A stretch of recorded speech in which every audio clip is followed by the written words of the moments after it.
I guess I get that. Maybe I do this. You need to see that guy?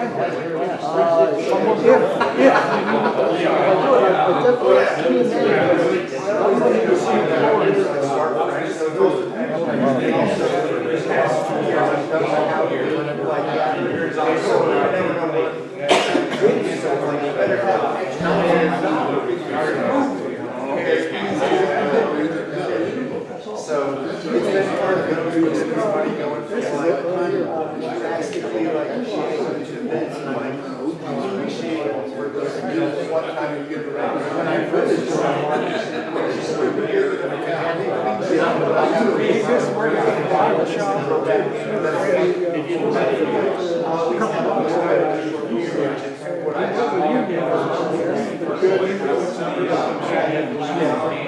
I sold the chin too.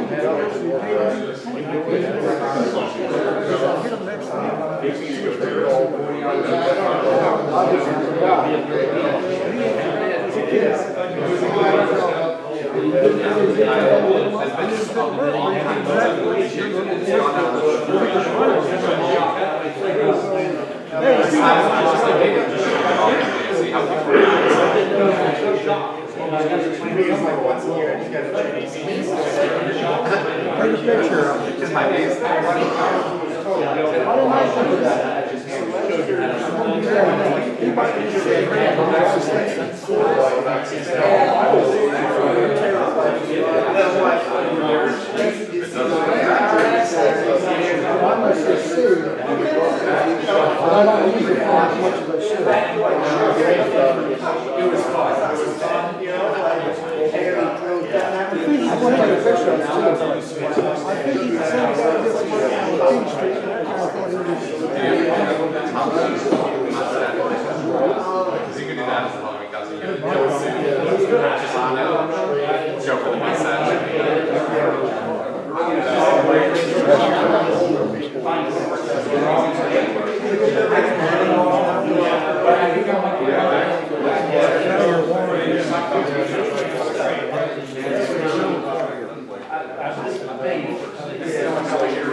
Test.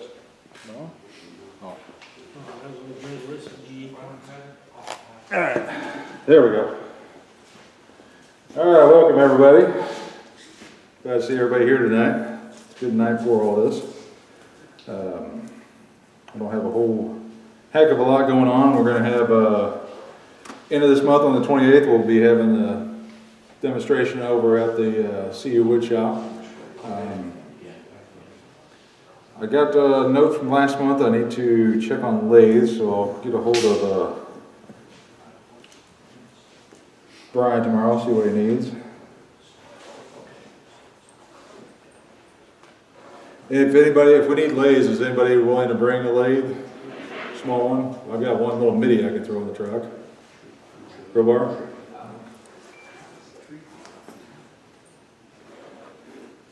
This is for the 28th? Yeah. What time we starting at? I don't have a time yet. I didn't have anything written down as to what time we were starting. I'll find out the time. Yeah, I was gonna check with Brian tomorrow too, see what kind of leads he needs. Okay. And that's gonna be demonstrated, we're gonna be doing wig stands over there, so whatever wig stands we brought for tonight's members challenge, we'll add to those to that we do on that Saturday. So that's Saturday, October 28th at the Skew Wood Shop. And I kind of jumped ahead a little bit there myself too. Just got to ask, we have visitors tonight. We got a couple people. We got two. Got two visitors. If you'd like to stand up and introduce yourselves. Gary Hughes, thinking about getting back into this. Yeah, Gary Bortz, and I'm from Monticello. Actually, I was here in June and thought I'd come back. Welcome back. Gary and Gary. I think that's an easy one to remember. We got two Garys now. Gary 1, Gary 2. Yeah. What else we got? Yeah, do have some mail. Surprisingly, we have a mailbox here. I did not know this, and they brought up some mail to me tonight. It looks like some. I'm hopefully they're thank you cards. So two are for Sam, and this one's for John, brother. So you guys want to drop those off? At least get Sam those since he's kind of. I'll see Sam probably sometime next week. So I don't know. I didn't open them or nothing. I'll let you all have that fun. So if you want to open them, whatever, and let us know or pass it along. I got too many notepads up here. I don't think we got any symposiums coming on.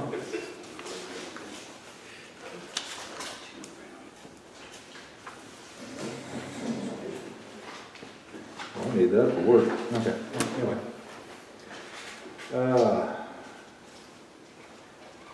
Yeah, Steve. Okay. Did you want to circle back? Who's all going to go on the 28th? Show of hands. Crowbar, I think. I can't remember if Lori said. Lori Said she was No, gonna do it Lori said she had to work. on the Well, that's right, 28th. she got a real job. Yeah. Oh, okay. Yeah. I think she originally said she wanted to. Because Yeah. what is she going to do? One of the female woodturners? Yeah. She had to get more candy money. So just Crowbar and I?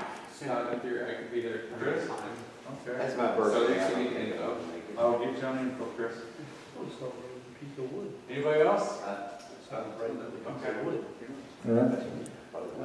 How many do you have? 3.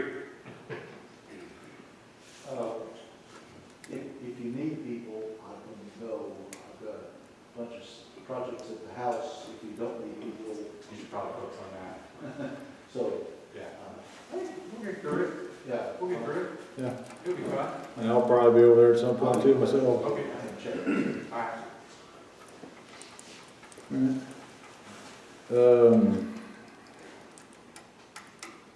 I haven't heard if the Busey Bank folks have talked to anybody. Scott? The lady, I emailed the lady and she quit. Has she quit? She quit, so she passed off my information to somebody else. I don't know who, Okay. I met her back. All right, well, that was long-lived. Because it's what, next week? I don't think we're hearing back. No, it's, I guess it's a couple weeks now. she said it was November 8th for their thing, and I think they were looking more for like someone to have a bunch of little crafts or something set up for them, something along those lines. Do a bunch of little wood turnings or whatnot. Oh, it is what it is. I don't think we have any symposiums coming up. Tennessee's coming up in January. January? Okay. Not going to that this year. Yeah. I know Mike Warren, yeah, November. Mike sent me a message and said he won't be able to do the demo for next month. He's got a little too busy for him and hasn't been out to his shop enough to do anything. So we're looking for a November demonstration. Well, that's And- runs in December. You're welcome to move it up if you want. Or if you want to wait till December. Are you gonna stay with December? All right. What was yours in December, pendants? Yeah. Okay. So if anybody has anything for November they wanna look at, any ideas of what, any projects or things? I can do something on hollow forms, I guess. Okay. Yeah, I'll have to think about how, to what degree, but I'll do something. Yeah. With one of those Yeah, yeah. There'll probably be more talking, just because I don't know how much time I'm gonna have to prepare, but yeah, that's fine. pictures and thoughts and Yeah. stuff. If you have pictures and stuff, I've got the laptop there, so we can certainly hook the laptop up to the TV and, Yep, show it up I'll there. figure something out, so I'll take November then.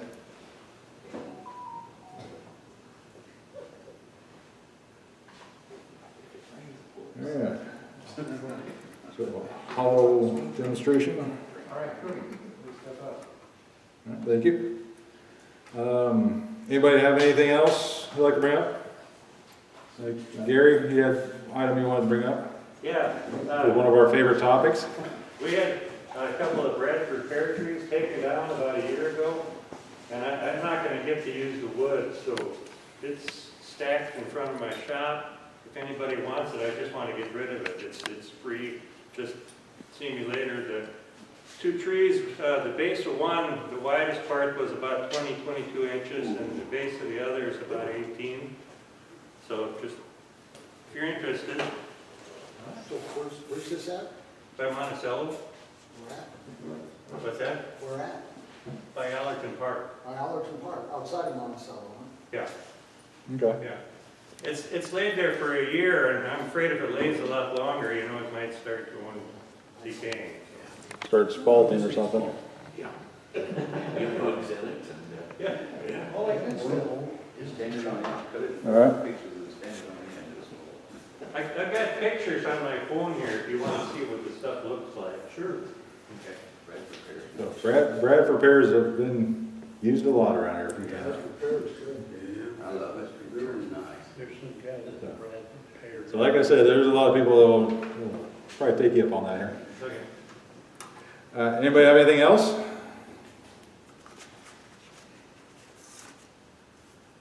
Yeah. I had a thought, did anyone go to or see or do the Flannel Fest in Champaign this year? Not this year, but years past. Okay, because I did last year, I didn't get to it this year. But last year was kind of lame, but this year I saw they had a big area set up in Champaign, in one of the main parks downtown. And last year they had some like chainsaw carving kind of stuff and some like timber sport kind of things. But having a lathe set up and just making wood chips would be something, you know, right up that alley, so. I was there on Saturday. Okay. It was kind of cold and windy and spitting rain. Yeah, yeah. But there were a lot of people there. Okay. And I don't know what it was like a year ago, but it was decent size, and my guess is it was popular enough that it will get bigger. When was that? This was last week, and Okay. Yeah, I would have been able to go.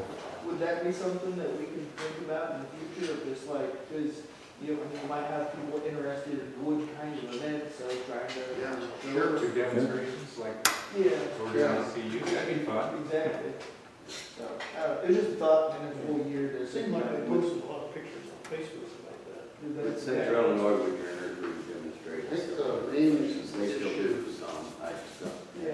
one issue might be, one issue might be electricity. Yeah, power. Yeah, yeah. You know, somebody's got a spring ball there. Looking for a cranker, somebody to crank for? I know in the past year they had like bands set up and stuff, and they got power or something, But, yeah, there's nothing that's formed, or I was just tossing it out to there's something that seems. I'll follow up on that. I'll find out some more information on that. That'd be a good thing for the club to get involved in, so. Yeah. Champaign. Yeah, We rotate a few demonstrators through depending on how long the day is. yeah, I mean, all you just have to do is make some chips and it's interesting, Yeah. so. Yeah, and it's just one day. I think it was Saturday, Sunday. Saturday and Sunday. That'd be cool. Maybe next year. Just about two days.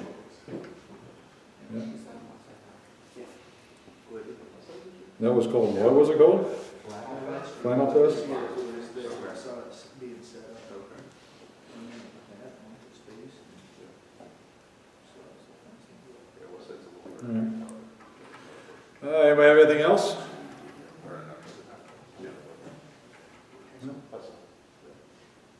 Alright. Well, we'll go ahead and get started on the show and tell. I don't have anything with me tonight. We're live? Yes. That's why I didn't go to your crowbar. Okay. You can bring that up, and if anybody has any questions on how we're doing money-wise, ask Crowbar. We just don't want to put it out there live on the net, so. So last month we were doing well, so I know that. I don't have anything with me tonight, other than I've got a couple of items I brought back from past club things, cleaning out my shop. That's why this one I think here says Paul on it. I think that was a chunk of walnut. In front of it's a sassafras. That's from down in Southern Illinois that I cut, and I think I got a honey locust that Jerry brought over in the past. Quite a while ago, I think. Yeah, they are very dry. They've been sitting in my garage and have dried out. I started cleaning things out. What's that? We can attack them right away. Oh yeah. I mean, this walnut looks big, but you can almost throw it like a football. That's how light it is. The honey locust is pretty dry over there too. So is the sassafras. Smells pretty good when you turn it. Oh yeah, sassafras. I don't know if he'll still have any smell or not, being as dry as Well, it as is. dry as they are, probably not. Yeah, it might have a little bit of smell. it's good. The root's still messed up. It does have a little bit of a hole going all the way through it. It's just how sassafras grows, so Yeah. if you turn it, the pith isn't there. Yeah, that's a lot of out. No pith. Okay.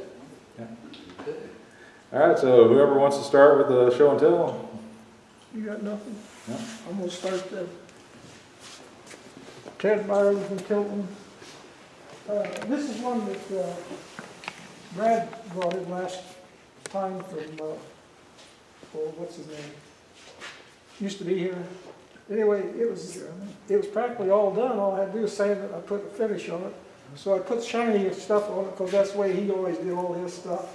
His always did this. And this is a hickory bowl. Nothing famous about it. Just plain old bowl. I just finished the bottom off today so I could bring it. A couple coats of polyurethane on there. That's it. There you go. Before the next person, I want to say for next month's President's Challenge, since tonight's demonstration is about skews, we want to try to turn something with a skew and see what we can practice on it.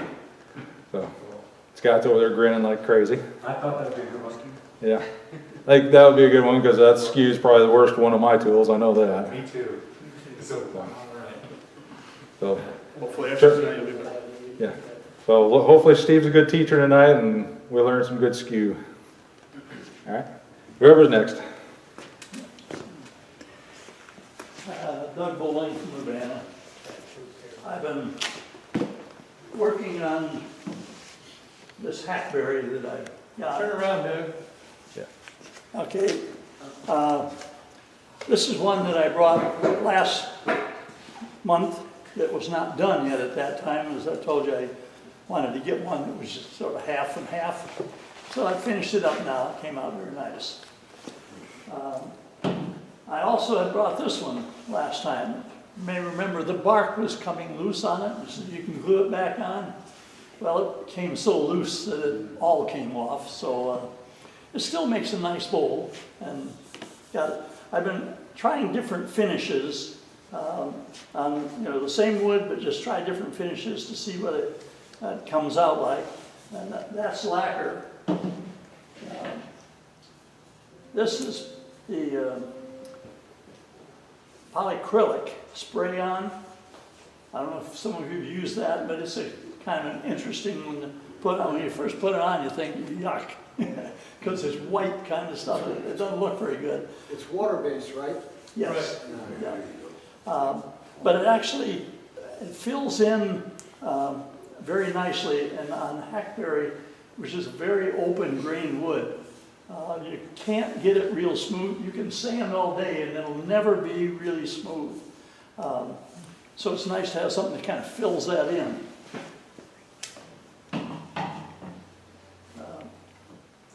Now, this is, again, another hackberry, natural edge. bark stayed on it really well on this one, no problem. And this is a lacquer finish on that one. And I usually always use lacquer if I'm doing live edge, because how else do you finish live edge? I mean, you've got to have something you can get on there, and spraying is about the only way to do it. And then here's my bigger bowl that I've done. That's a deep one, but that's, again, the hackberry. This one has got teak oil finish. I've not used that. I just found teak oil is much cheaper than Danish oil. Danish oil has gone sky high for some reason. So teak oil is about half the price. It works exactly the same way. So it's just, right, if you look at it, you would know whether it's Danish oil or teak oil, just looking at it. Doesn't Danish oil have teak oil in it? I'm not sure what's in Well, it. you can see oil. It's tongue, I think it's tongue oil. Anyway, the teak oil goes on very nice. If you haven't tried it, you might want to use that. Thank you, sir. Thanks, sir.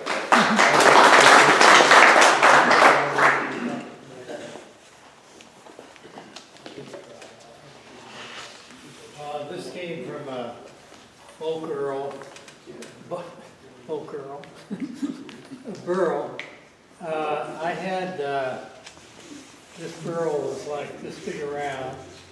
There's two of us to get it in the back of my SUV. Doug came over and helped me figure out how to cut it up.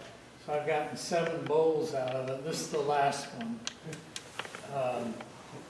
And it's probably the best burl I've ever had in terms of the grain. What finish do you use on it?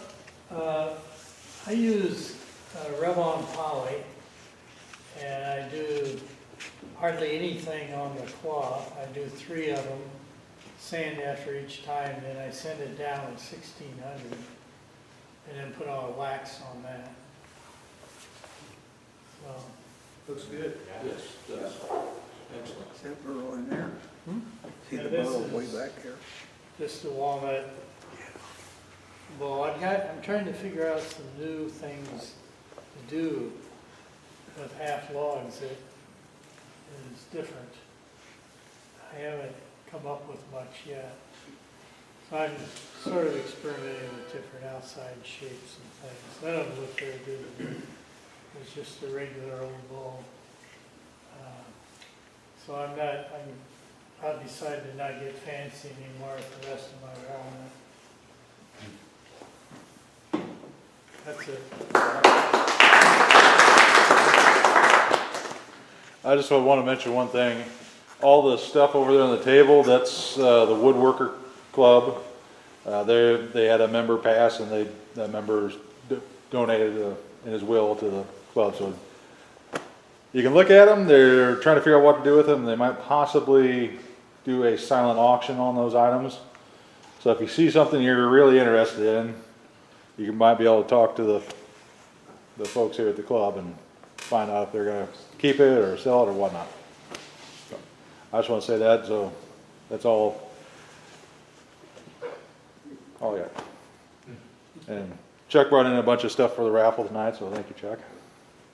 Not related to this, but that sparked my memory. There is I don't know if anybody remembers a member from a long time ago, Bernie Bradley. Right. He passed this weekend as well. Think about it. So he had a long time battle with Parkinson's for about 5 years. His wife was our children's daycare provider. She passed a couple years ago from cancer. So They weren't that old. no, they weren't. He was probably Younger than me. mid-60s, I would say. Wow.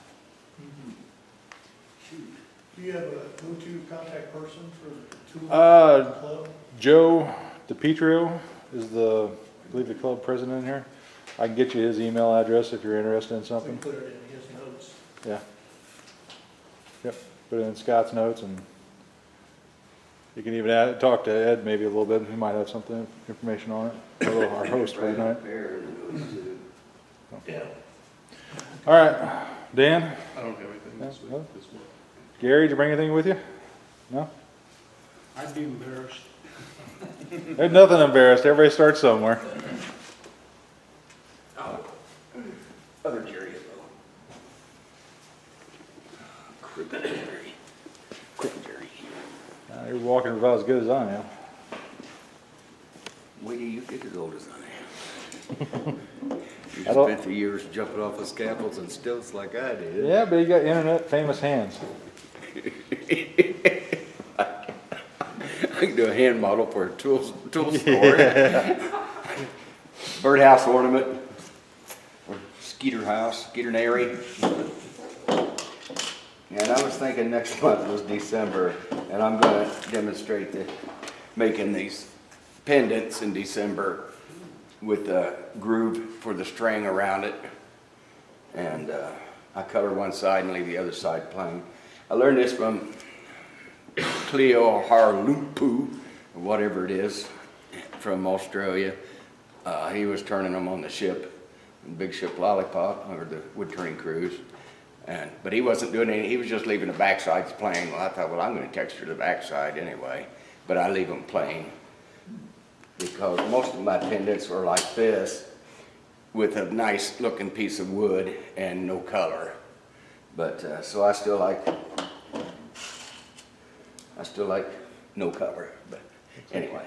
So I'll be demonstrating one of these type in December. What?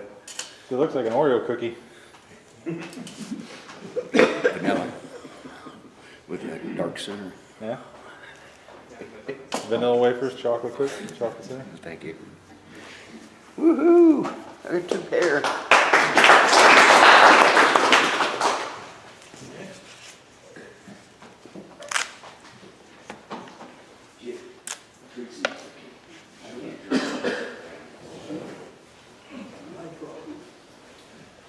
Bob Griffin from Decatur.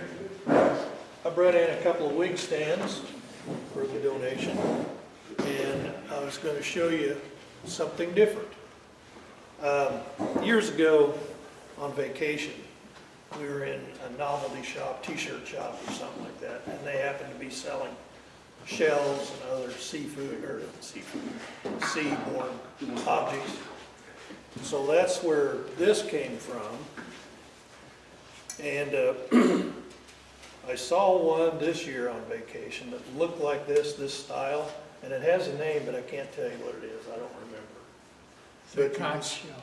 They're all conch shells, but it has a specific name because it's more fancy. As you can see, Fancy this conch. one is not as fancy. I paid like $30 for this one. And I think I paid about the same amount 25 years ago for this one. And I saw one that looked like this, it was $150. So these have really accrued in price. Nice thing. So this is the idea I got. I found this burl.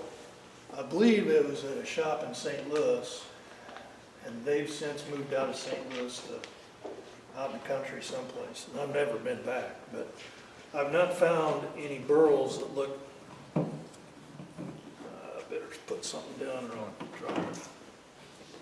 This gnarly. But I looked at this shell and I looked at this thing. I go, I'll just make a lamp out of it. So that's what I did. That's one of those you look at for several years before you decide to tear into it. Exactly right. Correct. So it's been on my bar in the basement for lots of years. Anyway, this shell found its way to this project that I brought in as something to hold it up. But I was going to make this just a regular platter, but what I ended up doing was making a cake platter. Is that what you call them? Cake something? Cake stand. Cake stand. Okay. So the premise was make something out of a combination of resin and wood and put it together in this design. So I did. So I made up some molds of brick, 3 inches by 1 inch by 12 inches, and that's what I cast in my pot, and that's what this came from. I colored some of them with yellow dye, some of them are just clear, but I didn't do a very good job of casting, because if you look at this close, they're cloudy. A couple pieces have got cracks in them, and I don't know where that came from. I just don't know. But the wood is some sort of oak, I think, but it's spalted. If somebody can identify it, I'd appreciate it. But it had wormy holes in it and all kinds of other crap. I left them, and I just filled up the holes with some stuff and left it go. The foot, I just grabbed some scraps out of my scrap box and glued them all together, and that's what that is. Made a form, JB welded it onto this, and that's what turned out. So this is the first piece in a set of 3 I think I've got lined up to do. The next one will be a combination of the resin and the wood, but it'll be like a vase type shape. And then I've got another form, it'll be made out of the same kind of workmanship. So the concept I think proved out, but I've got a bunch of repairs to make to this one, but I'm not going to do them until I start the other piece. And I'll just do them all at the same time. So for now, it's just going to be a seashell support. That's it.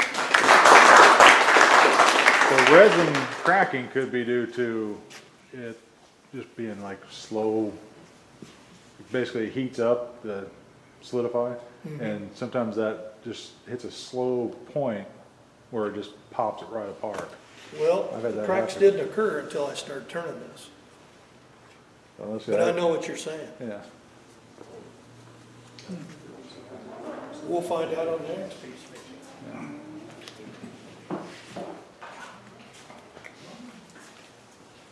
John Crichton from Decatur. I bought some wig stands and a couple of them in there from Sam also. My wife asked me to make her a couple of, where am I? You're running away from it. Okay. A couple of hummingbird houses. She wanted 3 or 4 hummingbird houses. So I said, yeah, she showed me a picture. So I said, okay, I'll make you a couple of them. Well, I'm up to 21 now. And I'm not sure that she has her 3 or 4 yet. But they're kind of interesting. They're fun to do. They only take about an hour to do. So it's nice to be able to go down and do something and be done with it. No 2 of them are alike, so you don't know what it's going to be until you're done. But they were interesting to do, and so they're here. How do you determine the hole size? Well, you start out with a square block about 8 inches long. This is 3/4 of an inch diameter here, and a 1/4 inch for the little perch. I'm just curious, because I had purchased one a long time ago, and the hole for them to get in and out is bigger than that. That's the reason I was asking. Yeah, and I was curious about that too. I chose 3/4 because that's what the guy on YouTube video said to use. So might not be right. And I don't know that hummingbird really go into houses, and I didn't think they did either. They're open nest builders. Yeah. But anyway, she wanted hummingbird houses, so you build hummingbird houses. Simple as that. So apparently somebody thinks they go in them because there's an outfit in Ireland that builds it some bitches and millions. Yeah, I know. The one YouTube video that I saw, the guy said sells them on his website and makes them 300 at a time. Yeah, I think that would be torture. It's a cylinder with a carrot top, but then they just take like a wood burner or maybe a laser and just put the little flower on it. There's no oogie to it. It's just a cylinder. Right, and that's probably the one I watched. I mean, they're made on a machine. Just push a button, turns it, drills a hole, and you're I did make one duplex, so. So, that was kind of fun. Okay.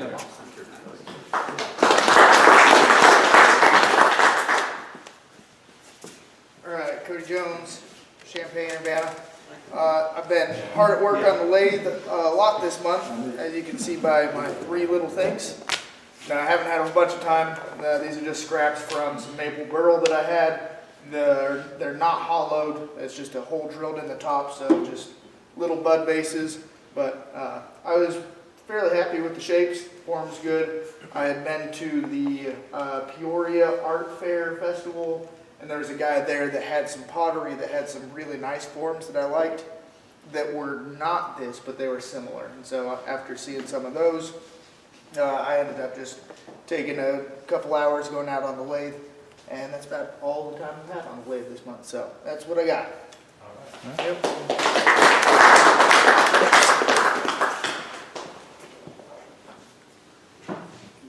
I made a skew demo. I'm Chris Bean from Champaign. I've got first this bowl, which I should have brought last month for the off-centered, off-axis turning, because this is both a winged bowl but also off-centered. So if you look at it from the side, it's a little off-kilter, which I don't like. But I did it once and won't repeat it. But yeah, it's a little funky in its own way. There's no finish on it because it became less interesting to me. And then this is the one piece maybe the only piece I've turned in the past month. I've also been very busy. I have a piece of maple that's green, so it's warped some.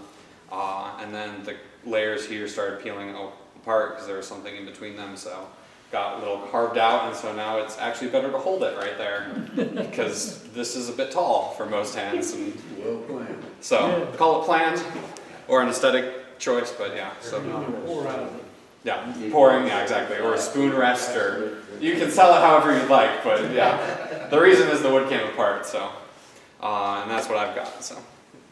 The bowl was empty, so they took a bite out of it. Not that too.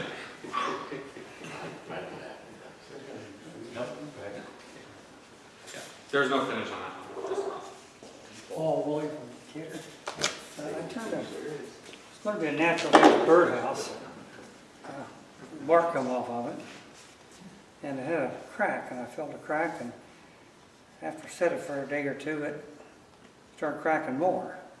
So I didn't finish it. I'm going to let it crack as much as it can, and then after it gets all done, I'll try to fill that in, and then I'll put a finish on it. Drill a hole in it, and probably put a little.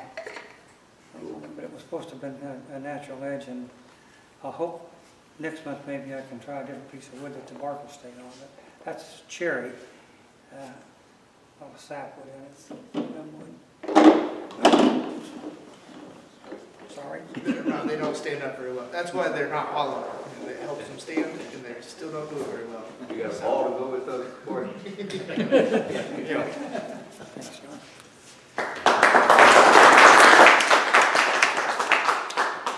Make the ball oval so it'll be harder. Jim? Or one of those rolling.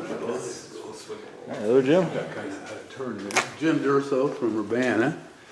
I've turned more in the last couple of weeks than I've turned in the last couple of years. I started when I had some storm damage. I got some pin oak limbs that were spalted, and they were really nice. So it kind of got me motivated. And I had a huge piece of pin oak that had been probably 5 or 10 years. I don't know how long I've had it out there in the pile. So I thought I'd cut it open and see what there was. A lot of it wasn't any good. And you can see here I still got a little bit of punky on the edge. It was still solid, but it had beautiful color. And I did 3 bowls. And it just was wonderful wood. I don't know how long it had been out there. There was a lot of it that wasn't turnable, but what was nice. And again, you talk about the wood moving on you and stuff. I still have a few little worm indentations and stuff in here. You can only turn down so far. You get rid of one, you find 2 more, you know. So after a while, you just got to say that's the way the bowl wants to be. But what was really unusual was this was some of the side pieces.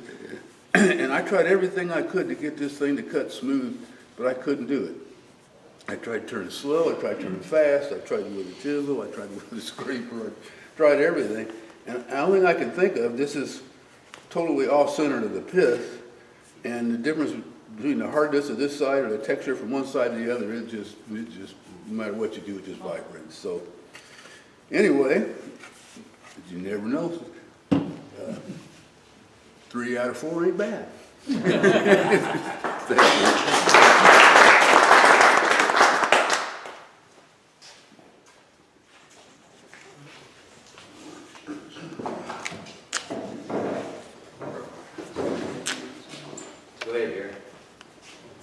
All right, I'm gonna embarrass myself. This is something that caught my eye.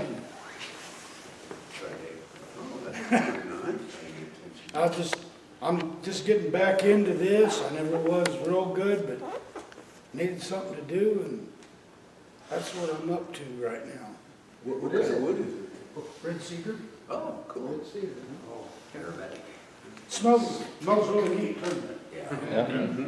But it's hard to turn. I think it's hard to turn. Yeah, I don't know. It's pretty solid. There you go. All right. Sure.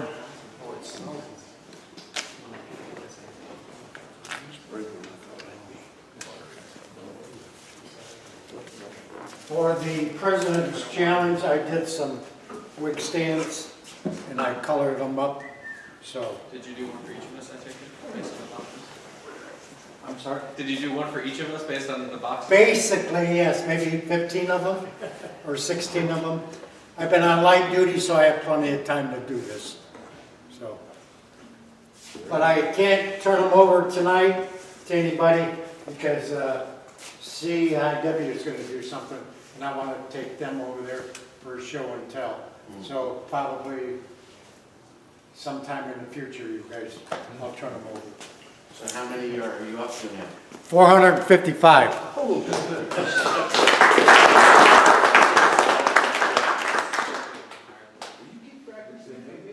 Yeah, keep practicing. I'll get it one of these days.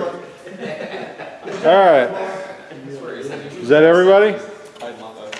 Kurt, do you have anything? No? Okay.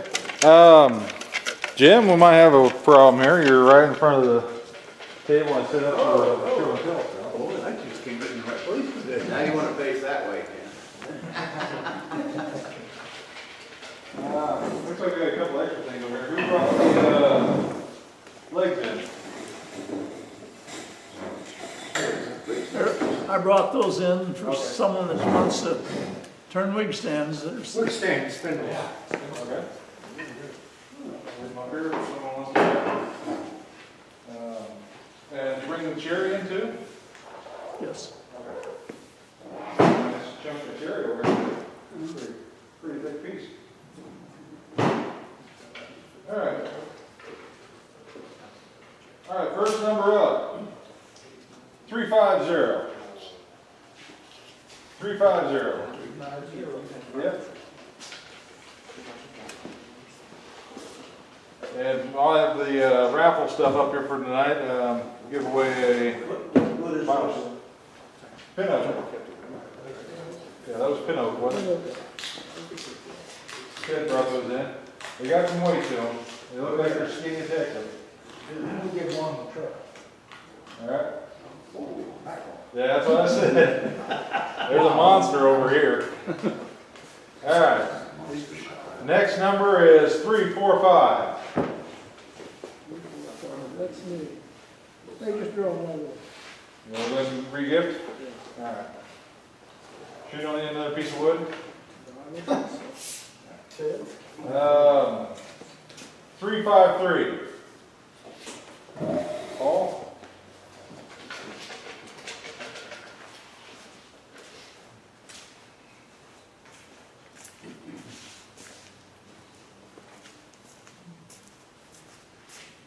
Grab that cherry. All right. 348. 348.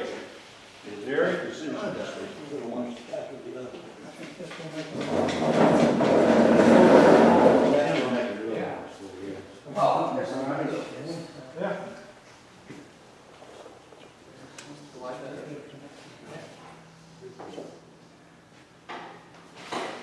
Alright, while he's picking, next one's 352.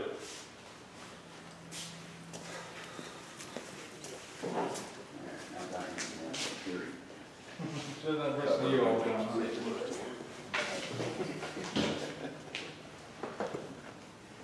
Another piece of film. Alright, next one is 351.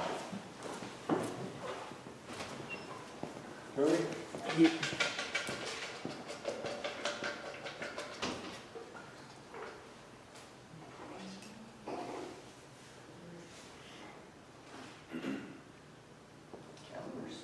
Alright, 349.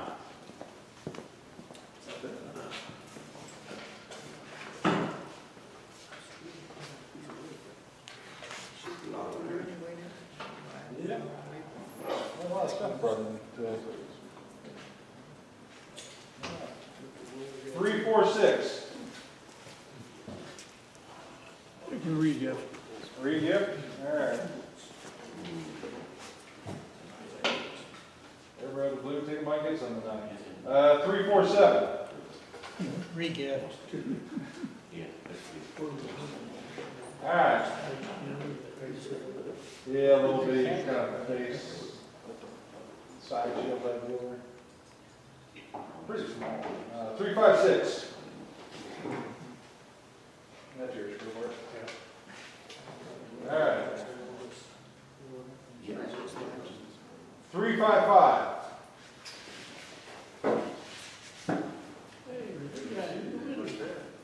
See, that's what you get for bringing something for show and tell.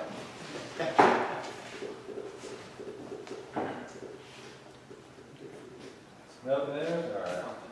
And then 354.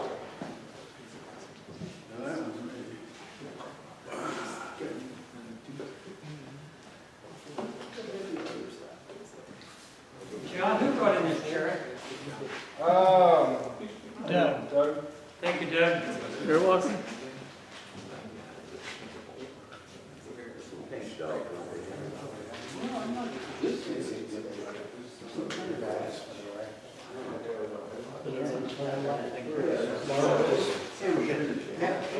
Everybody's here.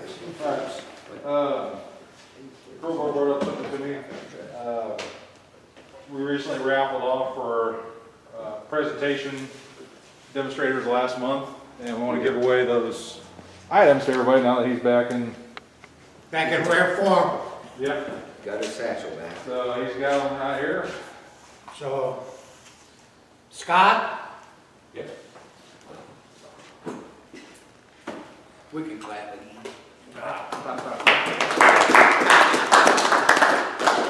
Candy money. He said the store's closed now.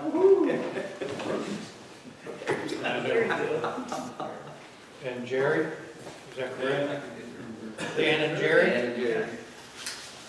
Oh, that party. There you go, Dan. Congratulations. And Jerry. Thank you.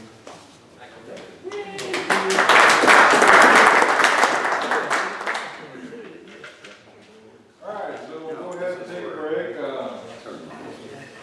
If anybody wants these for a Wait, stand. thank you. One of the days. I'll just go ahead and come up and grab them if you want them.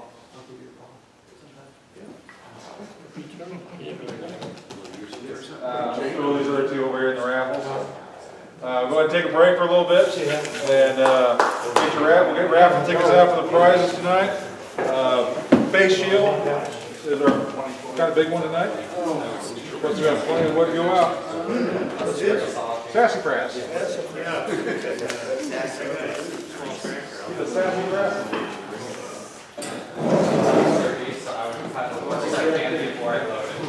Okay. I can't fit any of those. Ring a ding ding.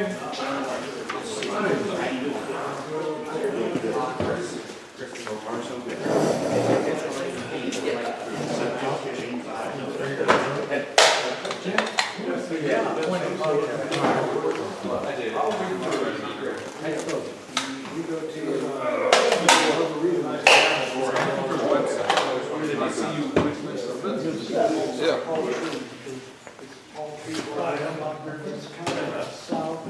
Which shop? Yeah, that's right. I feel like there was another name for it though. It's called the Rabbit Snack. It's part of it's changed name.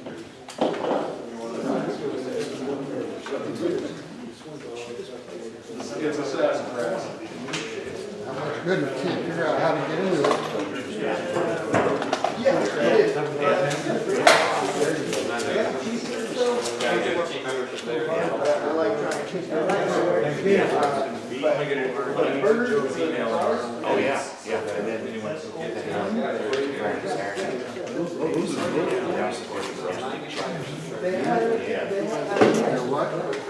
Is that a small drill bit and then a big one? They're really good. Yeah, no, I had a field outside of, outside of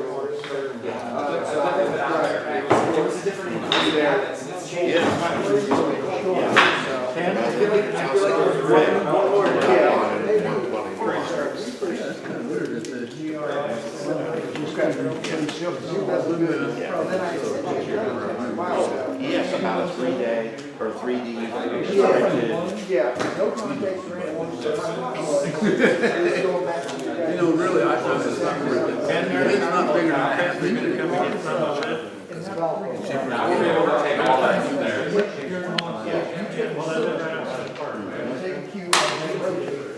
a nice case. Yeah, they're writing. They are. Yeah.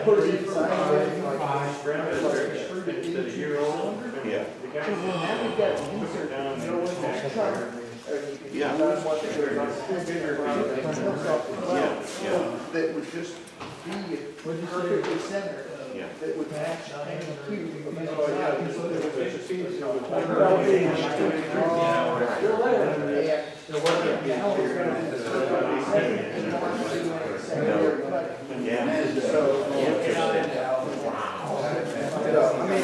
And there's a 3D program. Yeah. There's a lot of. I'll definitely give you a call to confirm, but that works.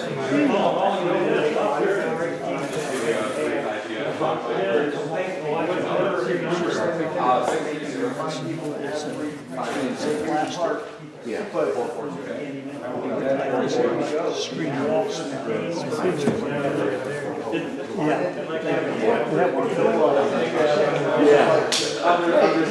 They make one that didn't have static, doesn't stick to it.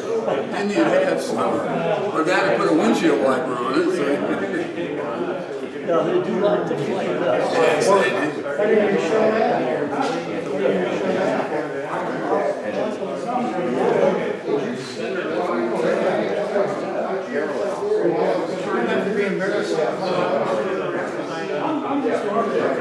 On center.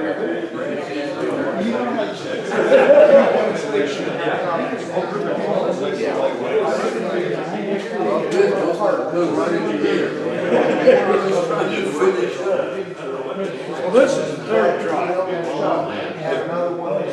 like you're getting there. I don't know. It does. I've been great.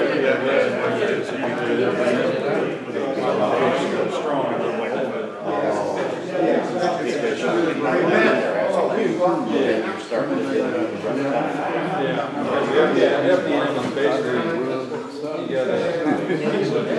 Plastic that's heated up, and you just go around. If you want.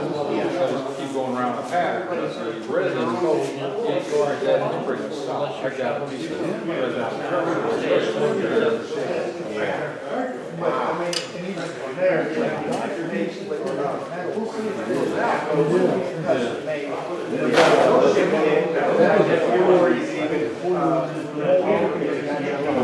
I'll find someone who's willing to CNC mill something.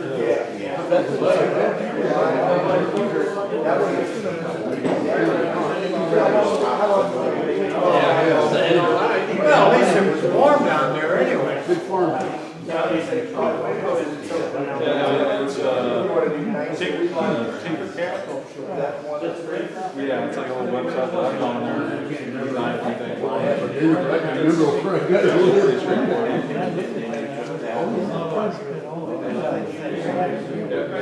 And then the ones that, my mailbox got destroyed a while back. And I 3D printed it to nameplate. Of course, it was last month before the county. Can't have it. Pardon me? Can't have it. Yeah, I don't want to take anything home tonight. No? Had 2 logs dropped off Monday on my drive, cherry and walnut. That takes care of the winter right there. Yeah. Got no room in my garage for anything else. I got my pile outside. No one taught, we need to have a demonstration on the after effects of this hobby. How your garage is full of chunks and you never have room for nothing. No one told me that. I was like, how big is it? I'm like 50 by 300 feet. Bring me this building here and let me show you what I'm doing.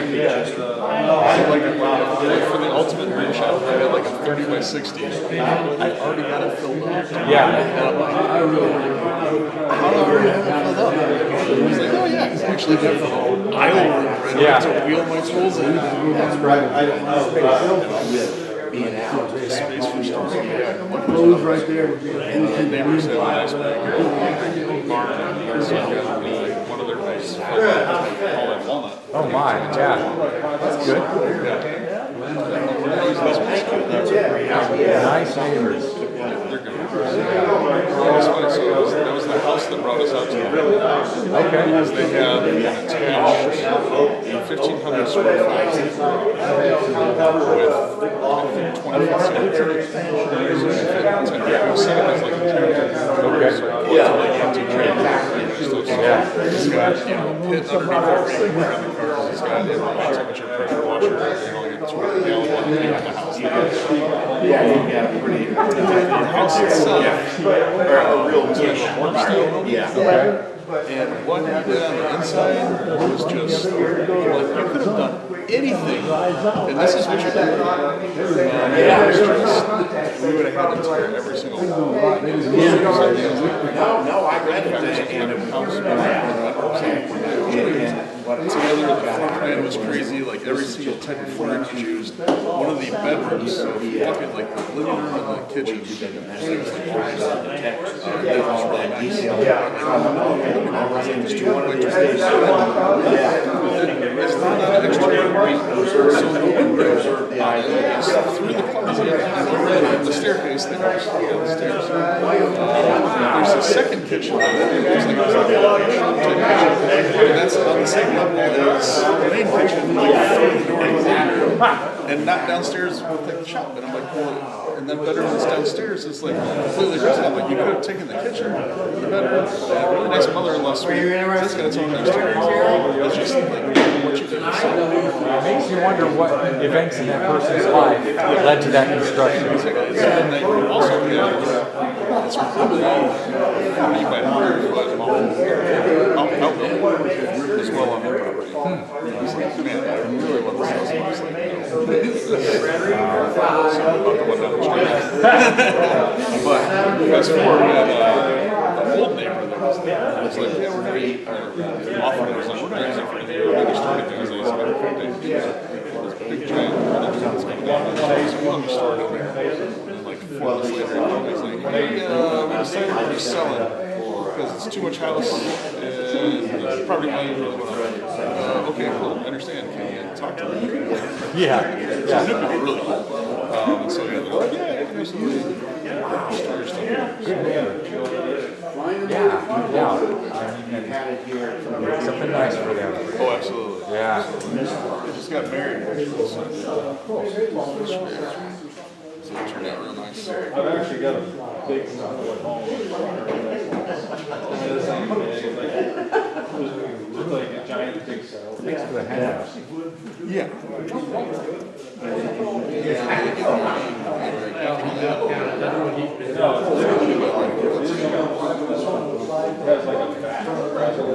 Yeah. Basically, it has these. Yeah, I ain't that in my pocket. Oh, wow.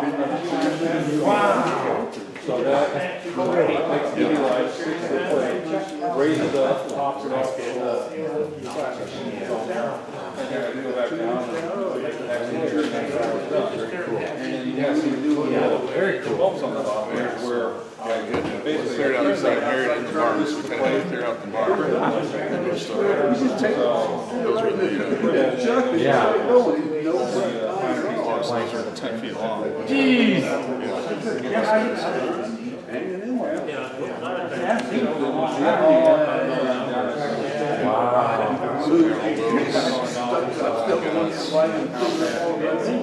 Oh, I didn't take pictures of all the poles. If you figure out your job I will. oh man. No, I traded a couple of guys.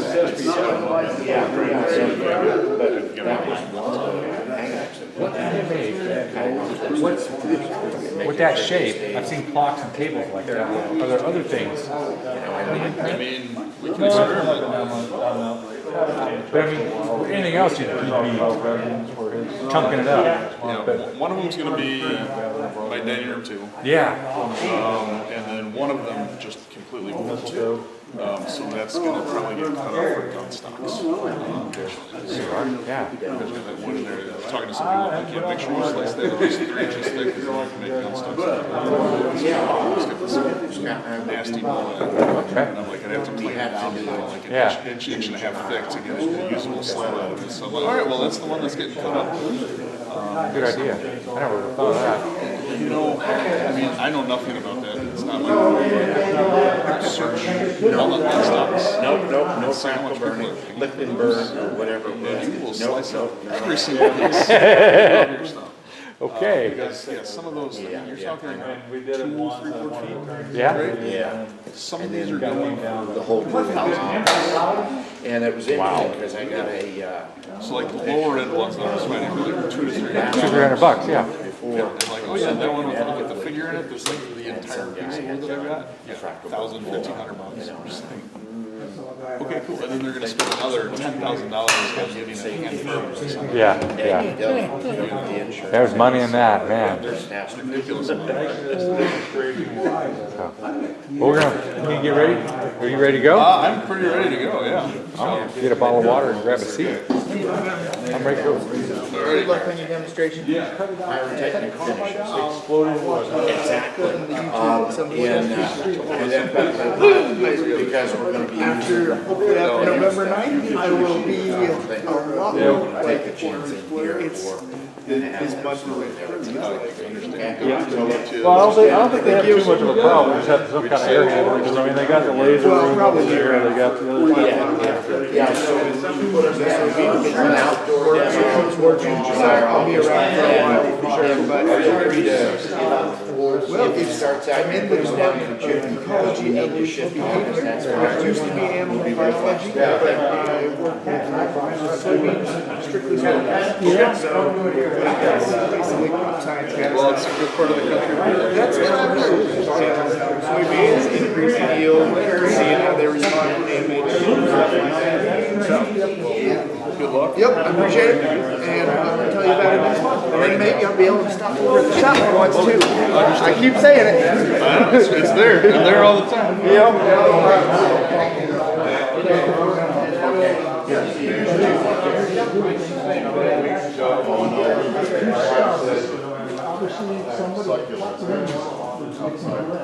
Have a roof over the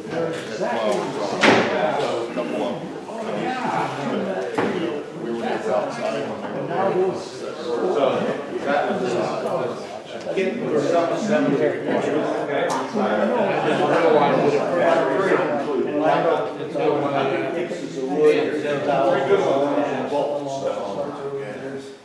take all the cans, put them out the orders, and finishing it tomorrow. Stop.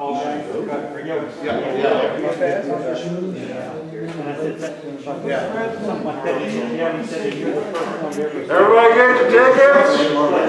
Last call for your tickets.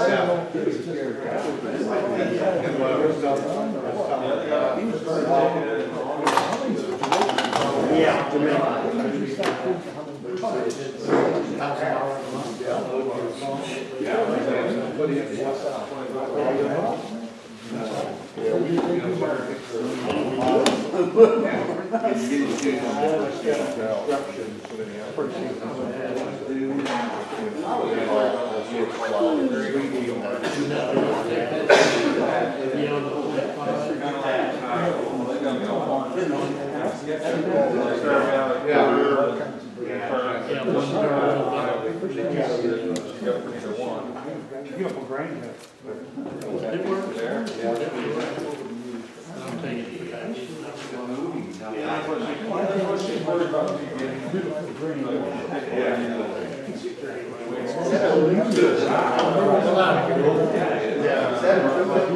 sure I can read step by step by step. Last call for tickets. Get your tickets if you haven't got them. Jerry. I didn't use it very much.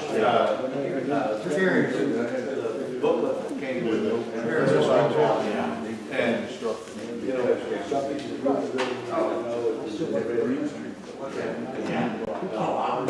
make sure the holes on the side. The new ones, so we don't scrap them old ones. Yeah, get rid of them. All right, everybody get ready. I'm ready. Get your tickets out, get ready. Can I turn? Get some ready for some football.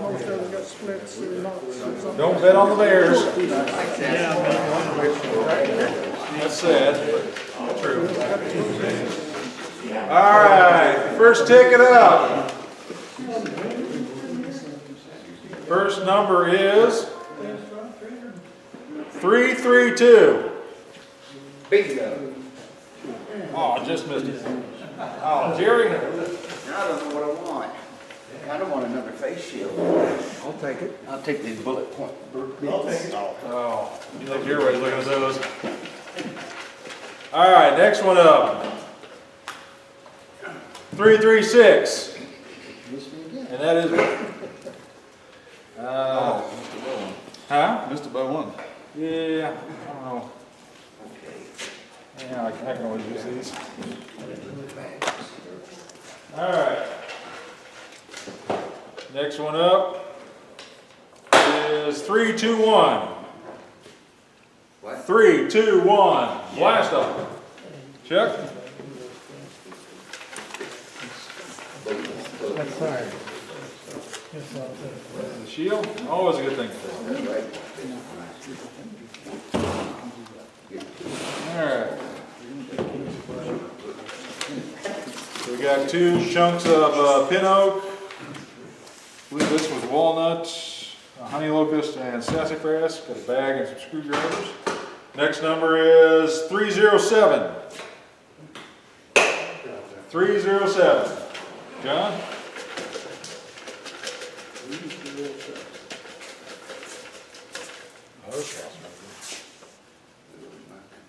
All right. Do you want the big one? Because that big one is heavy. I'll take the big one. You can leave it there if you want to. Okay, I'll leave it there. John's got that big one claimed down there. I don't blame him. That sucker is, my back's gonna feel that one. 310. 310. Well, that's mine, but go ahead and let somebody else know. All right, John Reed Gifts. Next one up is 305. 305. Who's got 305? What do you got, Crowbar? I've got that one, but somebody else did. Crowbar, he's got your tickets tonight. No, them are his tickets. He bought Lori's tickets. Yeah. Yeah, you should grab some for Lori. Logan's tickets. All right. 322. 322. Gary? I got 4 threes. Going for that sassafras, huh? All right. They can keep the rest of those too. Might pop up again. All right. 3, 2, 6. Give me the bag. The bag? Please. All right.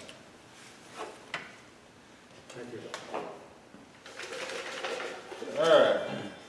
Next one is 3, 2, 9. What do you know? Hey. Sure. Bingo.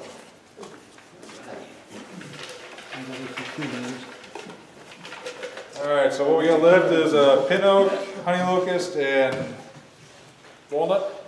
These two guys are really dry, ready to go. And the number is 315. Yeah. Guess I'll take the pin oak. All right. Yeah, I can't believe it. That's, the oak is starting to pull off on the I'll back. leave this here too. All right. This may be in the way of people seeing it. Yeah, it might be. If so, I'll move it out. But if you want to leave it there for now, I'll move it. Tip it down. Yeah, we'll tip it down. That's a good idea. I'll get it. That one's got some weight. Watch your fingers. All right. 3, 3, 4. I think that's you, John. Yeah, it is, and the only thing left is the stuff I brought. So I'm re-gifting that. All right. 308. 308. You got a string of them, huh? All right. We got a lot of tickets in here left. 325. 325. Yeah, walnut and honey locust. Pass. Pass? All right. That's the last pass. Next tickets. Watch me pull mine. No, 317. I'll pass. Yeah, all right, whatever.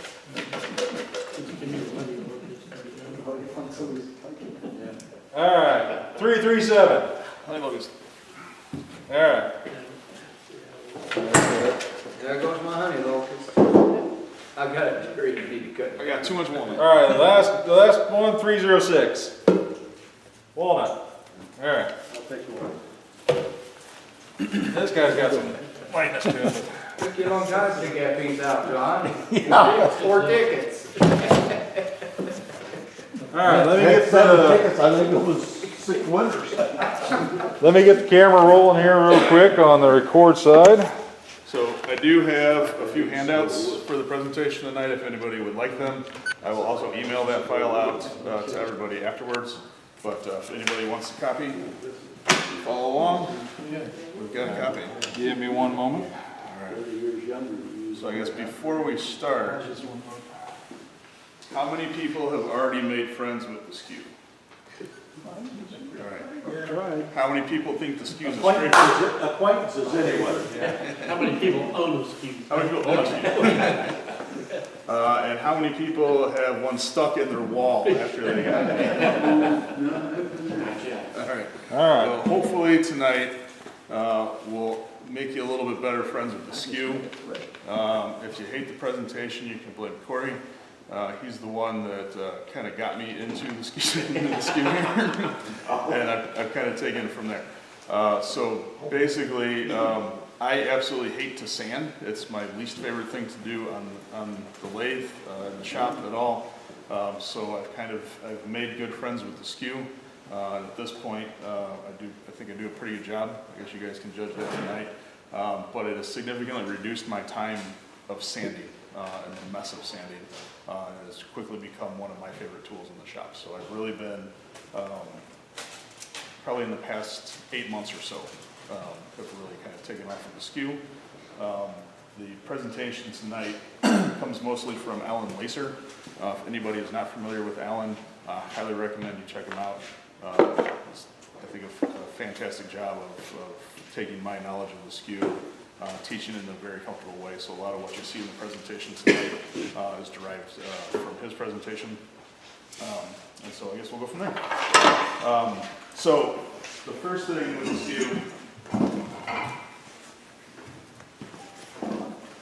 this is my Skew, one of my favorite tools here. And this is actually from Alan Lacer as well. So it's M42 steel, nice, very thick tang here coming all the way through.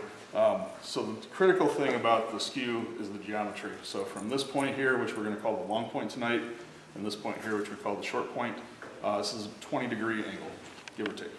Okay? And then there's a lot of information out there about what the angle of the blade should be.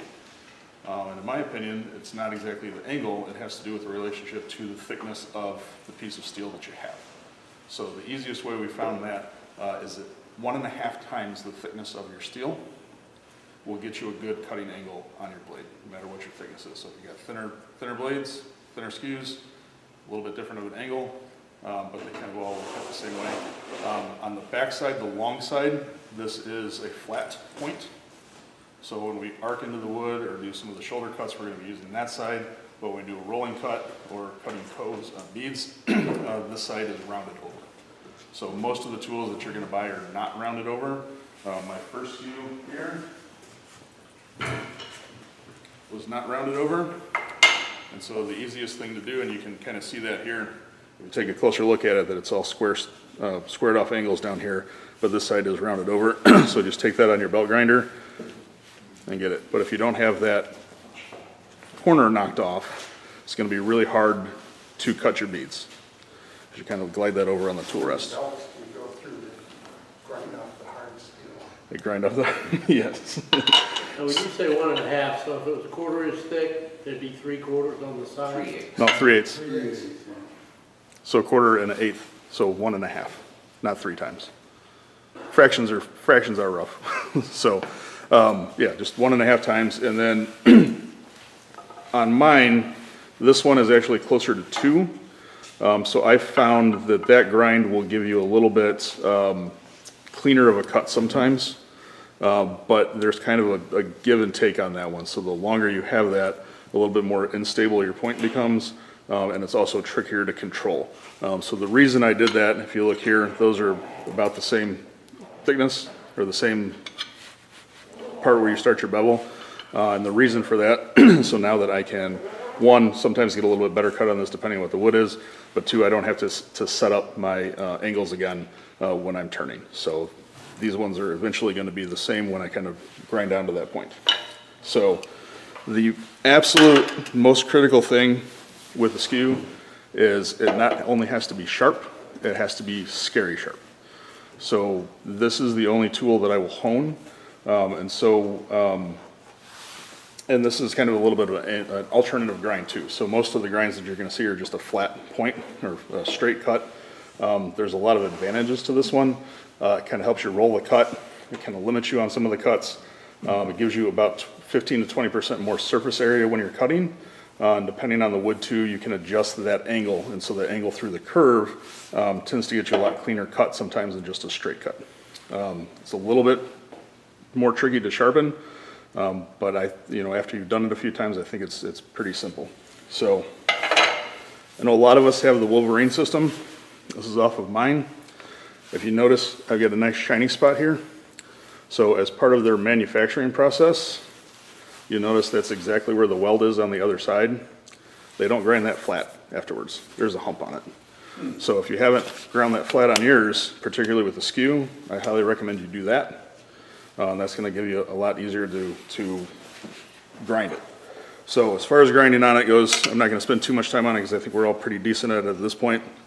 But I use an 8-inch CBN wheel, 180 grit. You find your angle. You grind your flat part of the Skew, and then you just angle over your rounded part. And that's all I do on this one. This one, because I'm not using it as much as the beading cuts, this one has kind of more of a traditional grind on it, where you don't have that additional angle on it. I'm not sure. This one works pretty well for me, and so I think I'm going to leave it as that for now.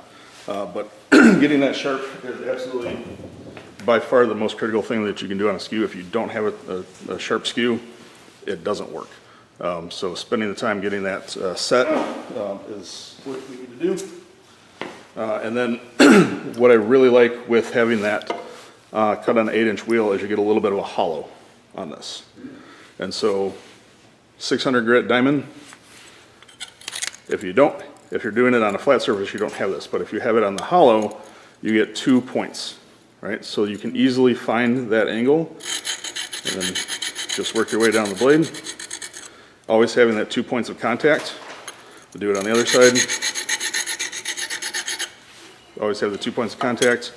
We get the long point, and then we get the short point. And now we're sharp.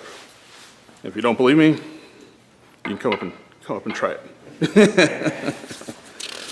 So the advantages of having it with the angle on it, or the curve on it, it kind of tells you where to cut for the planing and rolling cuts. So you kind of cut where the curved part is. It gives you increased clearance for your angle between your trailing point and your leading point. About 15 to 20% more cutting edge. And for the peeling cuts, it is kind of a self-limiting feature. And it also puts the handle at the right angle to the axis of the lathe. The straight section can be used for a couple of scraping actions, which we'll get to later, but this is not a scraping tool. And then the curved edge often works better on chippy woods, knotted woods, or woods with a lot of figure into it. And then, yeah, really the only disadvantage is a little bit harder to sharpen than a traditional skew. And then I've got a link to a really good video that Alan's done on the whole sharpening process that kind of walks you through that. So next is setting up the lathe. So if you go back home and check your tool rest, most of you are going to find a lot of chips and divots and that kind of stuff in there. So nice fine mill file.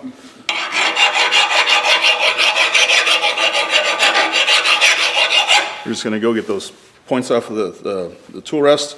Also a good time because inevitably you are going to hit your piece of wood. So just while you're there, round your corners off a little bit so that when you do scrape it into your piece, it's not as damaging. And then from there, you can also, some people will put wax on it. I have not found that necessary, but just an old candle, scrape that across the top, give you a little bit less friction as you're working through it. Our next piece is particularly when you're learning, sure, which camera you're on, John? Okay, so all I have is it's a dead center. There's no point on it. You can find, they're a little bit hard to find. I had to buy it in a kit to get it. But with the points or a chuck, there's too much drive force on it. And so one of the things that I think deters everybody from cutting with a skew is that when you get a catch, like it's either your best friend or it's your worst friend, right?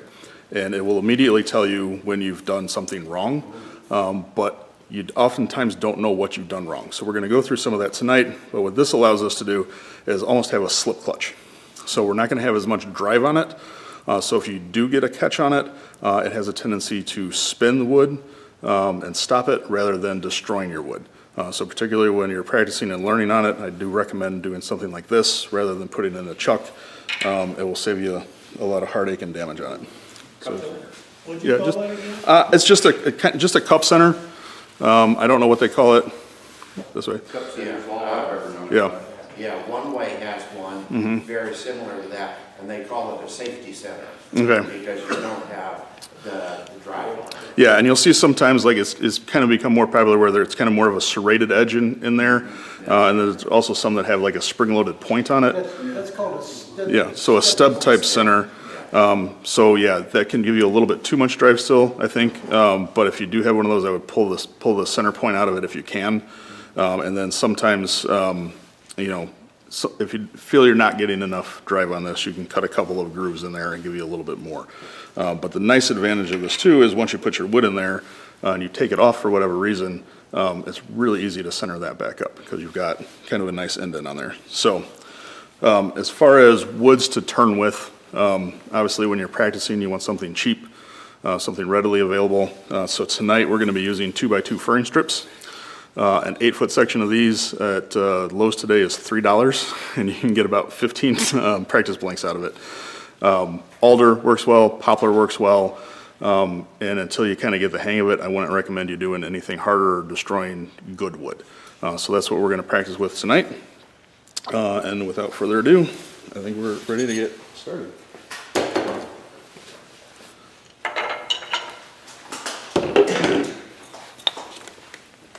And if you get good at turning pine, you can turn any wood. That too. Pine tears up it more than the harder wood do. Spruce or whatever.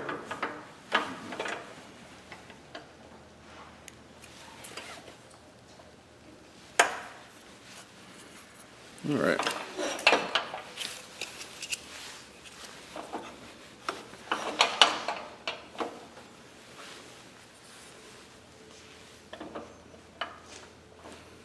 So for pretty much all skew cuts, you're going to start a little bit higher on the wood than you are with most other tools. You can always want to be in that upper quadrant. So the first cut that we're going to go to is to take it from square to round. So we're going to do that first with a planing cut. So actually, I guess took a little bit too much step forward. One of the most critical things too with the skew is to go back to the ABCs of woodworking. So who knows what the ABCs of woodworking are? Anchor, bevel, cut. Anchor, bevel, and then cut. So you kind of either get a skate or a catch with the wood. One of the directions is because you're kind of usually going with the wrong point of the wood, and the other one is because you lose bevel. So I think a lot of people, we kind of get comfortable with the tools, we kind of forget the ABCs, and you go right into the cut, and so instantly the skew will tell you that you've done something wrong. So that's kind of what I'm going to hopefully show you tonight, is kind of show you when things can go wrong, how to practice them, how to avoid them. Because if you don't know what it is, you're not going to get better. You just get lucky every now and again, and you say, oh, that was a really good cut, but you don't know what you did wrong, you don't know what you did incorrect. So what we're going to do first is we're going to make this round.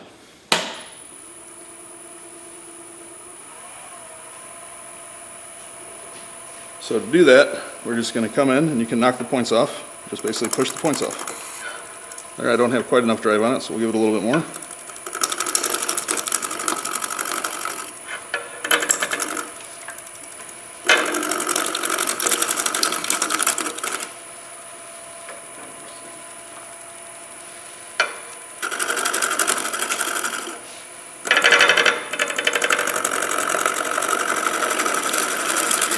Yes. You might mention to them your position of the skew on that piece. Yes, that is a good point. So you're kind of coming in at almost a 45-degree angle to the piece with this direction, and then you're going to start in your upper quadrant, so that a little bit higher on the piece of wood than what you're typically used to with most tools. And then all we're going to do is we're going to kind of take the bevel, perpendicular to the wood, and you're just going to basically push the points off. So we're going to start in the middle, and I'm just going to push the points out. Right now I'm turning about 700. You can probably go up to about 1,000, 1,200 with these. That is below the center of the...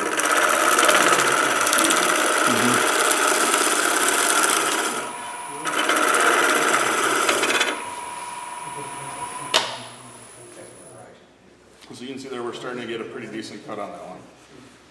But if you say, well, hey Steve, that's really not fast enough. We need to go and really decrease the diameter, remove some wood really fast. What you can do is what's called a peeling cut. So the difference between this is with a scraping cut, you're coming into a 90-degree angle.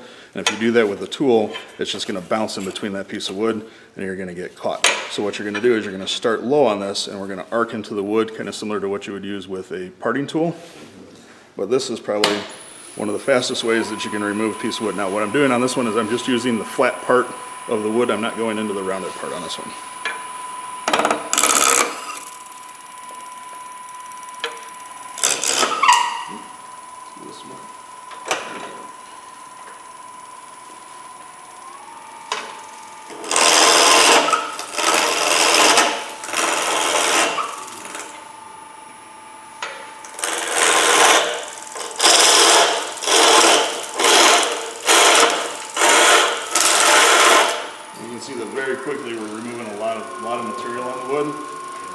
it's not gonna give you a clean cut. So from there, we're gonna go into a planing cut. The planing cut is how you get everything smooth. So kind of the same as what we're doing when we're taking the corners off. We just don't have the corners there anymore.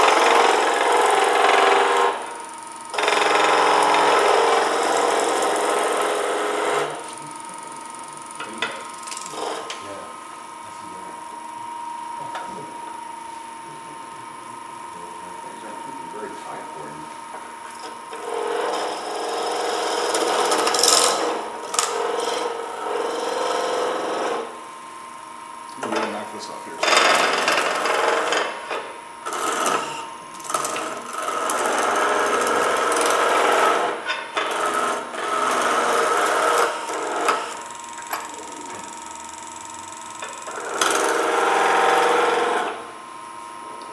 So the best cut you're gonna get is gonna be kind of with this part of the blade, kind of in that curve. And depending on what type of wood you've got, how chippy it is, you can adjust that angle. So sometimes you get a lot better cut on adjusting the angle. If you listen for it, you can kind of hear the wood when you're getting a clean cut versus when you're not getting a clean cut. And then if you're still having trouble with it, what you can actually do on this one is lead with your short point. So you're not going to get as clean of a cut when you lead with a short point, but what that does is that kind of pinches the wood fibers between your turning stock and the blade and gives you a little bit of something to follow on with that. And then also if you're trying to get into a detail, you're going to need to come in. If you're coming in like this, you're not going to be able to get that blade all the way up into the point. So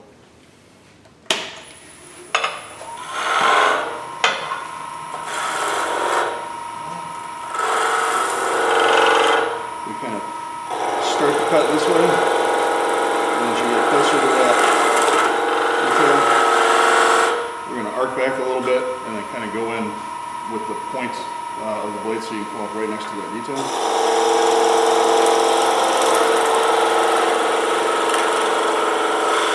Do you keep the tool flat on the tool rest then, or at an angle? I keep it at a little bit of an angle. And so you're obviously going to kind of follow the wood, and that's the other nice thing with the curve on this side of the tool, is that you can kind of adjust that and play with that. When you have the sharp edges, it's a lot harder to follow. So let me get one nice kind of planing cut on here, and then I'll pass this around, and then you guys can tell me where on the sandpaper you might start with this one.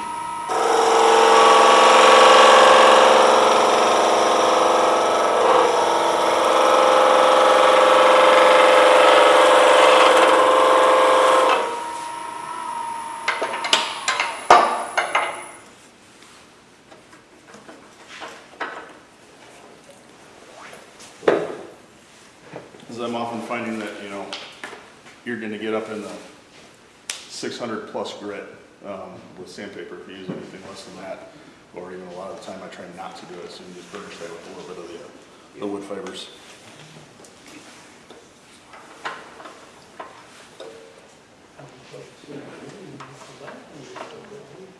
What?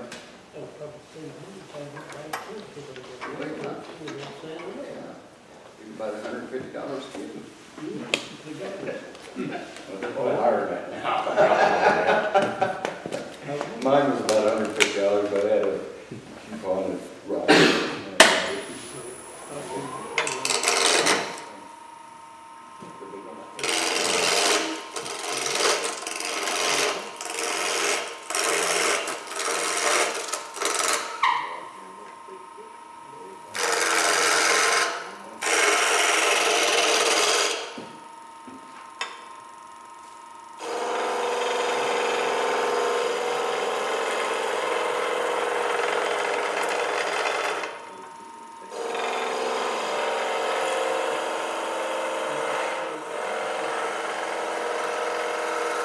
Okay. So the next cut that we're going to talk about is the V cut, and this is kind of a foundation for other cuts. So I use this a lot for when you're marking out wood, where you're marking out where your points are going to be, or for the start of some other cuts. So for this one, we're going to start with the long point. We're going to be facing down, and the important part of this is that you're not pushing it into the wood. So if you push it into the wood, you're going to be leading with the wrong point. That's kind of how you get skates on it. So you're going to start low and you're gonna arc into the wood. So you're gonna lift up on the back of the tool rest, or, I'm sorry, the back of the tool, and then you're gonna get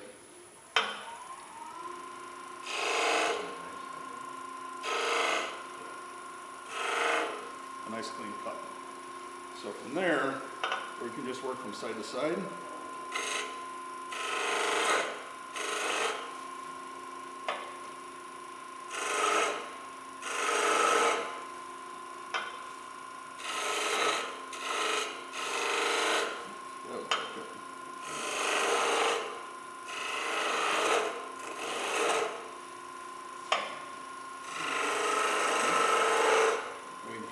Down as far as you want on the tool,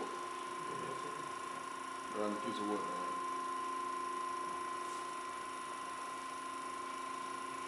So you can use that to make decorative lines, make your layout points. You can start doing little beads. So from here, oops, I did that on the wrong side.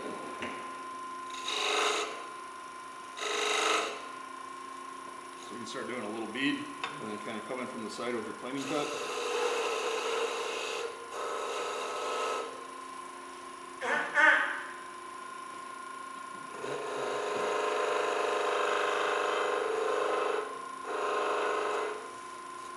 And work up to that. So you will get a little bit of a crown on this when you do it, and I like to leave a little bit of crown on the beads sometimes, and then come back with sandpaper on those guys. So you're going to start high on the piece of wood. You're going to arc into it. You definitely don't want your tool to lean. You want to be flat on that tool rest and arc directly into the wood. If you're off on that, you tend to lose your bevel a little bit, and not start with bevel. And you can see there, that's when your tool wants to skate on you. So have that flat in there. And then I forgot to talk about it in the planing cut a little bit, but this top point will often be referred to as the danger zone on your skew. So if you're coming into it,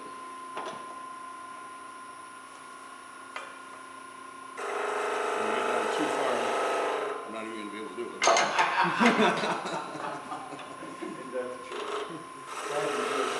If you get in too far, you can see instantly your tool's going to dig in and catch on you. And so that's one of the other reasons you want to use kind of a slip clutch on there. And you definitely, yeah, you can see the damage that's caused on that piece of wood. So those are really kind of the two conditions where you're going to see most of the skater to catch. And then kind of the third one is when you don't have that bevel. So particularly when you're kind of coming into the tool, you don't rest that bevel on there first and you go straight into the cut. Then you can also kind of get the skates and catches like this. And if you're also working with a small skew, you can get a catch first, which is going to pull your tool up, kind of flip it over in your hand, and then you can also get a skate on the other end. So you got to be real careful with that one. Yeah. That one I try not to practice so much. Yeah. All right. A shouldering cut's going to be the next one. So I'm going to turn this back on and we're going to clean it up here a little bit.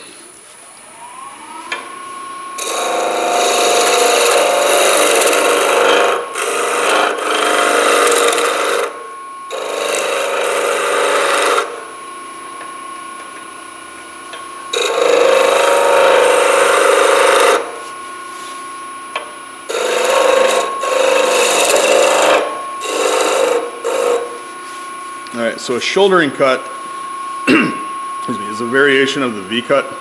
So we're going to start with the V cut into the wood. And then if we want to clear out some of the space in the wood, we're going to use a shouldering cut. So with a shouldering cut, your tool is not going to be directly into the wood. Your tool is going to be off to the side that you're working with about a 5-degree clearance angle on it. The closer you get to a 0-degree clearance angle, the better of a cut quality you're going to have, but you're also going to run into that point where you're going to skate on yourself. So usually about a 5-degree angle of that on that.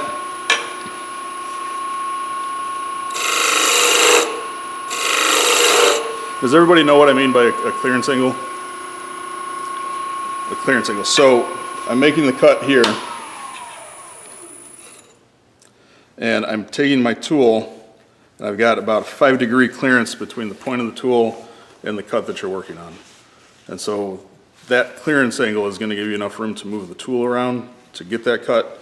The closer you get to 0, that wood kind of wants to push you. And so that's where you're gonna get that to skate on you at the end. So having that 5-degree clearance angle on your cut from whichever side that you're working in between the bevel of your tool and where you're actually the point of where you're cutting is that clearance angle that I'm speaking of. So you want to lead with the long tool. We don't want to rock it. You're kind of almost making a cove cut, or I'm sorry, a bead cut at this point, but you're basically kind of using it the same way that you would with a parting tool. But you're going to get, instead of scraping off the wood, like you get a parting tool and you get all that rough end grain, we're actually cutting it and slicing through it. So I'll show you the difference on that here.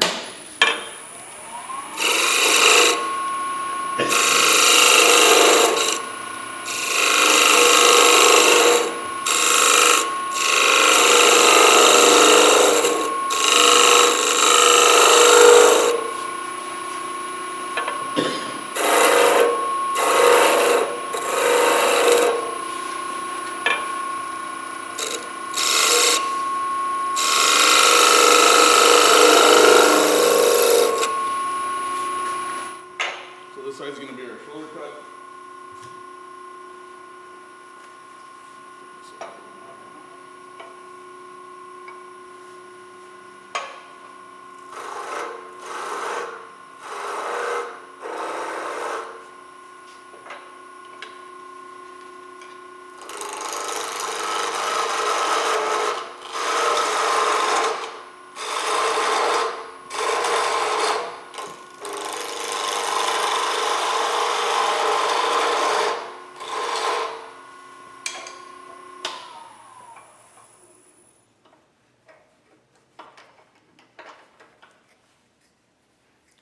So I can pass this around, but you can see the difference here between our shoulder cut, where it's nice and clean, and particularly with the pine, when you're using a parting tool, and how much tear out you get on that one. So.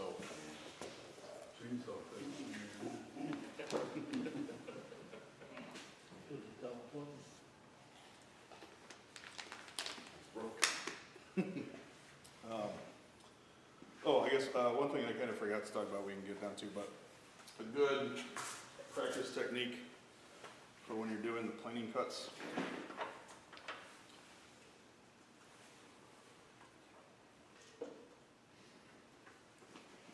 So basically try to make toothpicks. So the fun thing with the skew, as opposed to most tools, when you're actually putting the pressure of the wood into the side of the piece, you can kind of direct the pressure of the tool along the axis of the piece. So that's going to allow you, finials and that kind of stuff, to be able to get to a much smaller diameter here before the wood wants to start flexing out on you. And so what you can do on practicing that cut is just kind of keep the planing cut down until you're tapering in the middle, and then the wood will start to flex on you at some points. You can kind of wrap your finger around the back side of the wood to give you kind of a steady rest, because at least in theory, the only point where you need that support is right where you're cutting.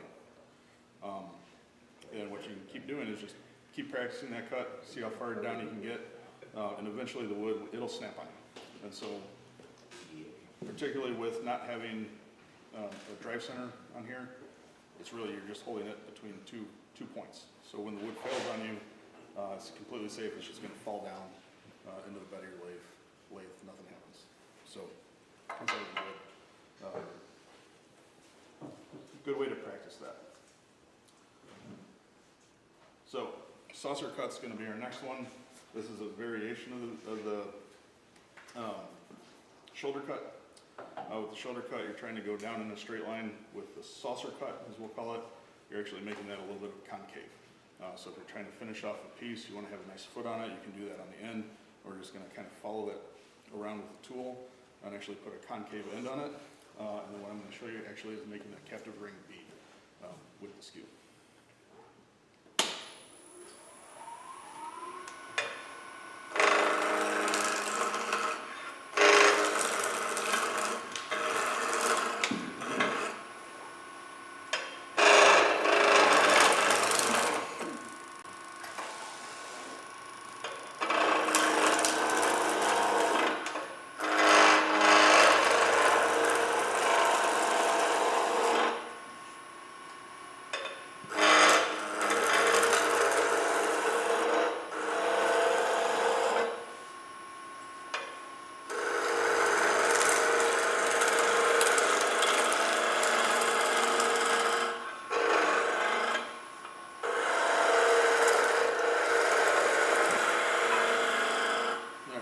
a cylinder, we're gonna come in with our V-cuts. Determine where we wanna be. And I'm just gonna use a couple of planing cuts.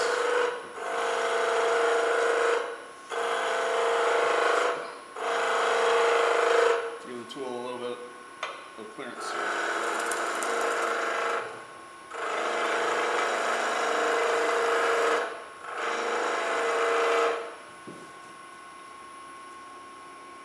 So I guess before we get to the saucer cut, we're going to talk about beading cuts. So there's two ways we can do it, depending with the tool.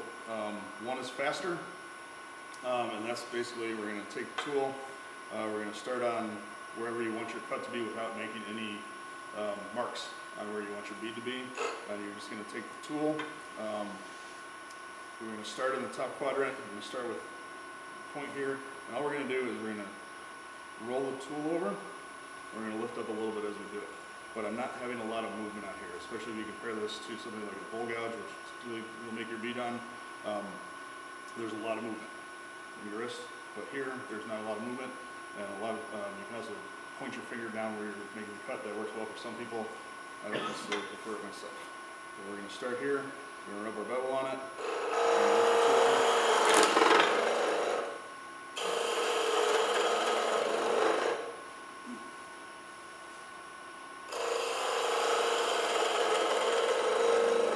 So basically we're ending that cut there. The tool's not going to cut anymore on this one. So that's kind of that self-limiting feature I was starting to talk about a little bit earlier. Is the tool's not going to let you cut any further than that point.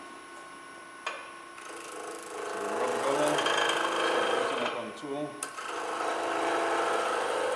And I don't have that to a flat point or a cylinder yet, so that's why it's... You do exactly what I do, switch hands with that. Yep. I don't know, does anybody not switch hands with that? I've seen people not switch hands. I don't know. I can't not switch hands. So, Right. with starting our saucer cut, what I'm going to do is I'm going to make a bead here first. Same way we did that. So I'm going to start. We're going to give ourselves a little bit of a flat point. We're going to twist the tool over.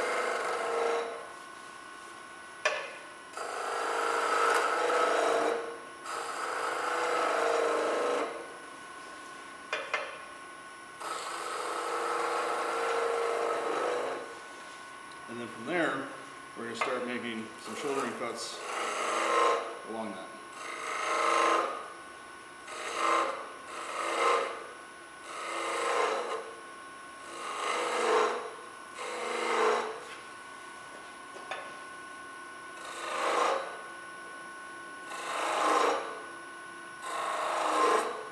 All we're doing is just keep going around.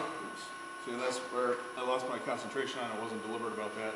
You put that point in first at the wrong angle, and it wants to skate on you. So you want to be deliberate. What was that? That was a skate. So I came in, I didn't have my clearance angle. I lost my clearance angle, and then it wants to grab the tool and pull it on you. So I'm switching my body now from one side of the tool to the other side, so I can get a little bit better angle on it with my eyesight and go in there. So I'm going to come back, I'm going to be deliberate on it. I'm going to do that citizen. I'm going to follow that along.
So on this side of on your waist side of that block, I'm coming in and I'm cutting from here down, just to give myself a little bit more clearance for the tool to work in there.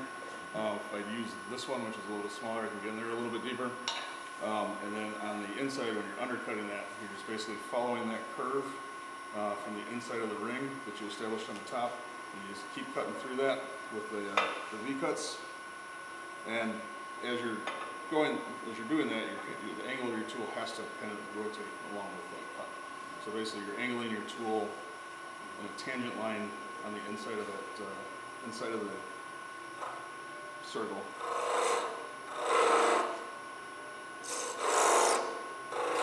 And there we go. Now it's loose. And then we can come in behind that.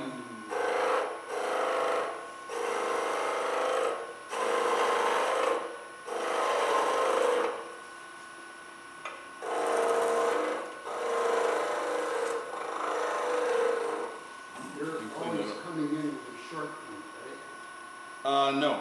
I'm sorry. Well, on that cut, I'm coming in with the long and the sharp point of the tool, and all you're doing is you're basically making a V cut, and you're just continuing to move that angle over along the inside of the diameter, or the inside. You can come in with a long point without getting a catch. Yes.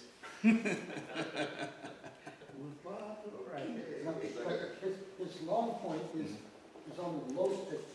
Yep. The piece is coming around this way, the long point's on the downside. It doesn't catch it as if it's on the upside.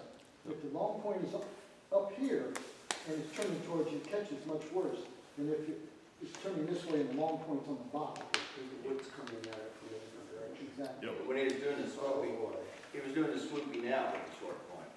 Pardon? He was doing the swooping out with the short point. So when I was coming in and kind of giving myself more clearance on this bead, that's with the short point. Yeah. But to actually cut the captive ring, you're coming in with the long point. But And so I'm starting, so if you notice, I started here with the shoulder cut, and then as I kept going down, my angle keeps going this way. So you're basically just following that angle.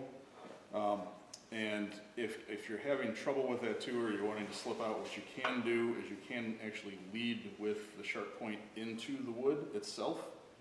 Again, you're not going to get as clean of a cut with that, but what it does is it helps push that wood fiber against the tool. And so it gives you a little bit of a kind of a pinch point on there. So you're a little bit less likely to slip out of it.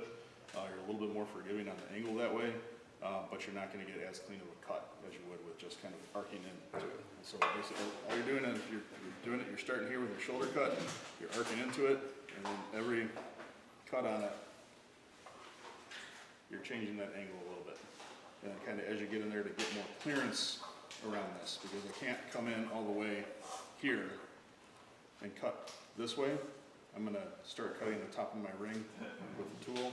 So you do have to lean your tool over and arc into it. So it's this way and progressively leaning your tool over to get that point to follow the inside of it. So what's really nice about that when you're cutting captive rings is you're actually cutting the wood instead of scraping it.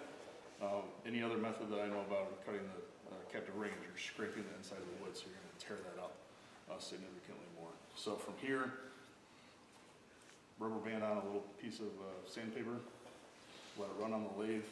You can, rub it with your hand if you want to get it off, but usually just put a piece of sandpaper on there, rubber band, let it lathe run for a couple minutes, and the inside of your piece is sanded too. Now, before we get to this point on it, and if you forgive the skating that I did on the top of it, you generally want to cut your bead on the top, sand that, finish that off before you come in and do the rest of the cut. Otherwise, you're not going to really have a good chance of finishing that when you're done. So that is that, and that's kind of also the saucer cut. So if you're trying to finish off the end of a piece, and you want that to sit flat on the table, you can do the same thing. You're just following that point around. You're giving a little bit of a concave to it. It's just kind of a variation of it, more on the ingrain, but down here in the middle of the piece of wood. So, pommel cut. Does anybody do furniture building, putting mortise and tenon together with stools, that sort of thing? Sometimes. Not for a while. The skew. Yeah.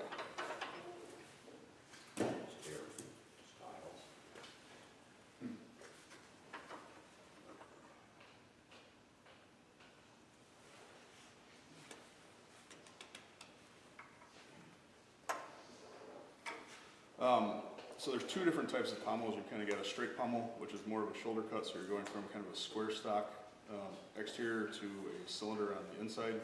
So if you're putting two pieces of wood together, you get a nice strong joint with that. It's not as decorative, it's more functional, and then you kind of got a coved pommel as well. So you'll see that on like the top of staircases and that kind of stuff. So basically, I don't know if I brought, did not bring a pen.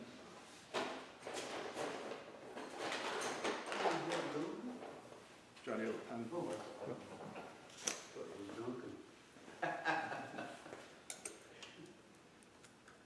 So basically, we're just going to mark on one side where we want our cut to be.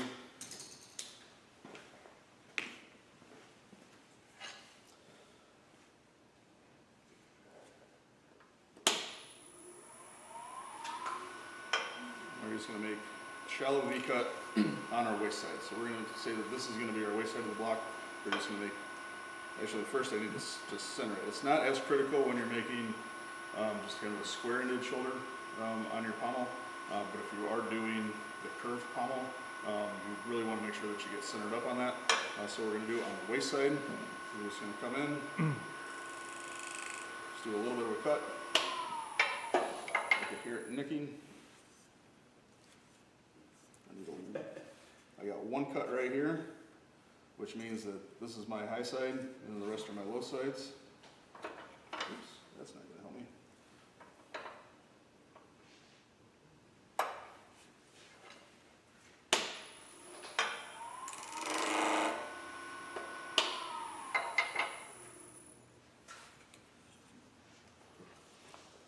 And basically we're checking here, this one I've got a little bit of a shallow cut, this one I've got a much deeper cut. So that tells me I need to move that closer. Let's see if I can do it. I really should have a, I don't think I'm going to be able to do it with this wood because I've got the pointed tip on here.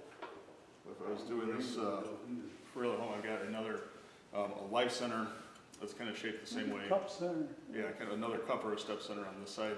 That's going to allow you to move that cut a little bit easier.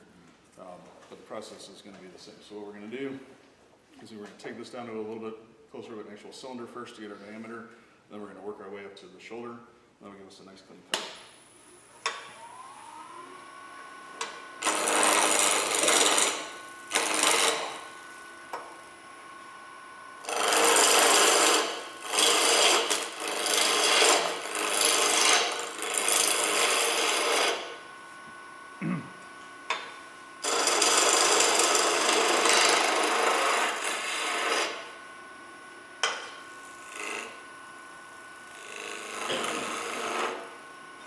So from here, we're getting close to our line.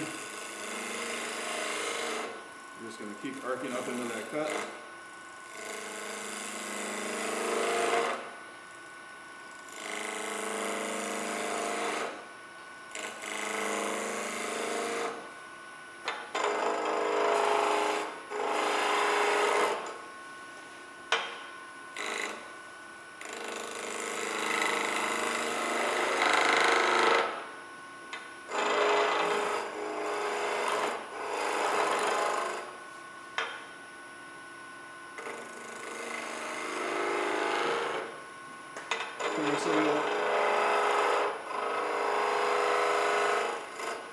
About 5 degrees.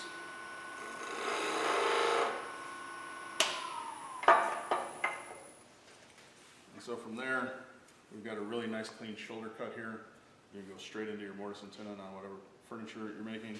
And you've got that really nice clean cut. Now, I do that another way. Okay. I'll usually go around it with a square and get all the way around the thing. Mm-hmm. Then I take myself a Japanese pull saw Mm-hmm. and I cut down to the corners. And then I turn into it. Okay. To me, I always get chip outs, like you had that little bit there. Mm-hmm. Mine always tear up. I'm never able to keep the square corners on. Yeah. But if I take and do that thing, you keep your square corners and you never really cut it except with this handsaw. Sure. But you gotta be careful because you can't cut too deep. Mm-hmm. Okay, because you can go into your tendon. Okay, but Yep. you just think about it a little bit. It figures out. No, that's absolutely, and yeah, if you're actually building a piece of furniture, you're hopefully not doing it on pine. You're you're going with something a little bit more stability, like a maple or something, so you're gonna have a lot less chance on your tear out. But the purpose of that is really not necessarily for this cut, because there are several ways you can do this. But as far as I know, about the only way to get a clean cut for your cove pommel is with the skew. And so there's some debate on it, but if you go back to the original, I believe it's French for pommel, it means to beat. So some people are suggesting that that's what you would do to your hand if you're trying to actually sand that in the cut. So kind of work on that the same way. I'm going to lead with my short point as opposed to the long point, and all we're doing here is we're cutting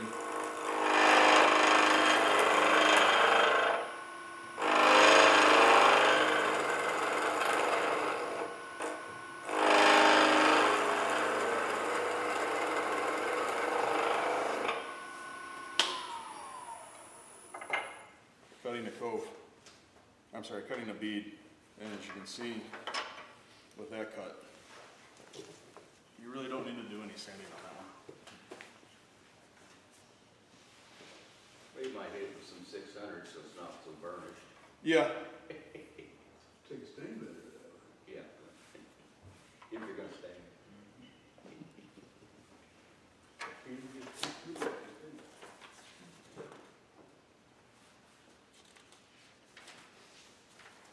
All right, so from there we'll go into a parting cut.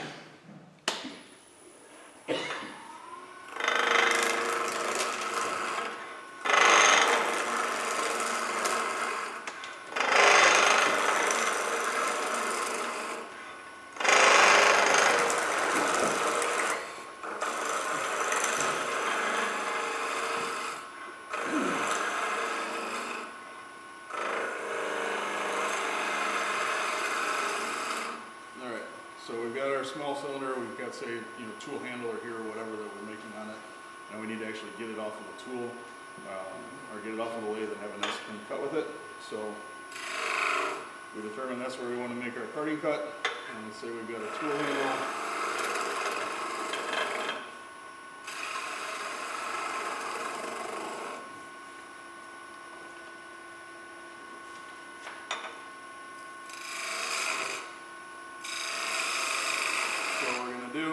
Come in here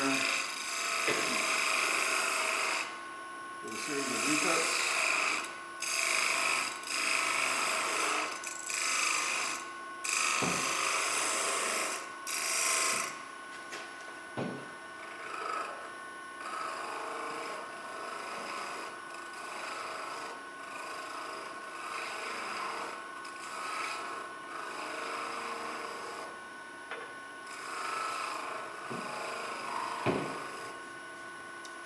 When you're parting off a piece of tool or parting off a piece of wood,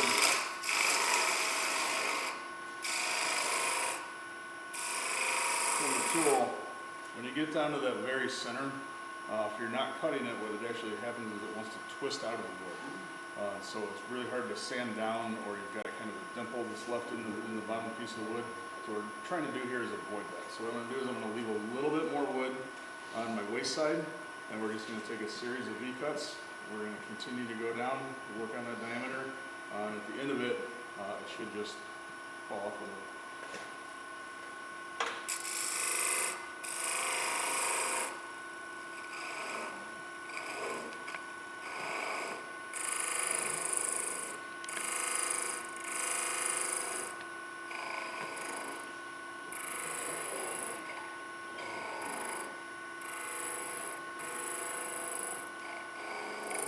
Hear that change in the wood starting to vibrate a little bit on me. So I want to be real deliberate with these last couple of cuts.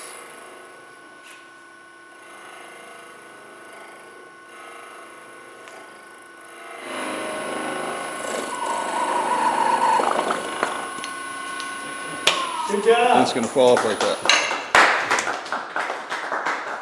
So, especially with leaving that with a little bit more wood on your waist side, you can sand that off pretty easily rather than trying to take it up to that point. And then if you are a little bit aggressive or you get a piece of wood or you get a catch on there, you're not going to have that tear out at the very bottom of the wood. So, The peeling cut we already went over, so again, it's not a scraping cut. We're starting low on the piece of wood and we're arcing into it to get a quick removal of the wood for, to get to your diameter. And you kind of want to think of it as like it's a veneer peeler, basically, at that point. So everybody's familiar with how veneer is made out of wood. It's the same process with the tool. You just need to make sure that you got a sharp tool when you're doing that. So the rolling cut, I kind of talked to you guys a little bit about, kind of skipping all over here.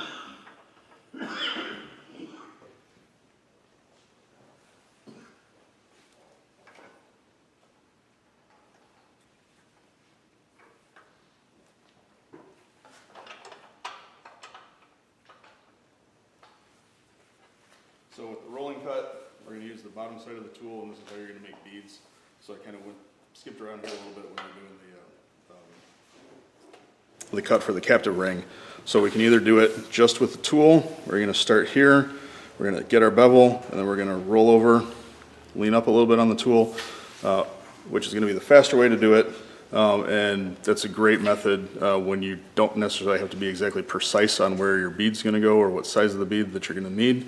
But if you do need to have that,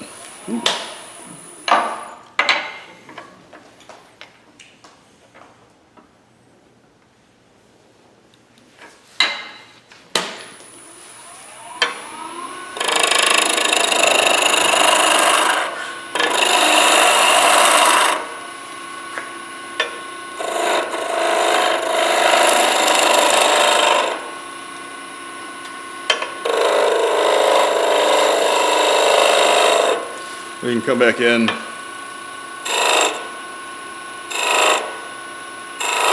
do some layout marks on there, and then give yourself a little bit of clearance with your tool. So we'll start with the point side and the V cut to give ourselves a little bit of clearance, and then you come back in, flip your tool over with your short side, and you just follow that over.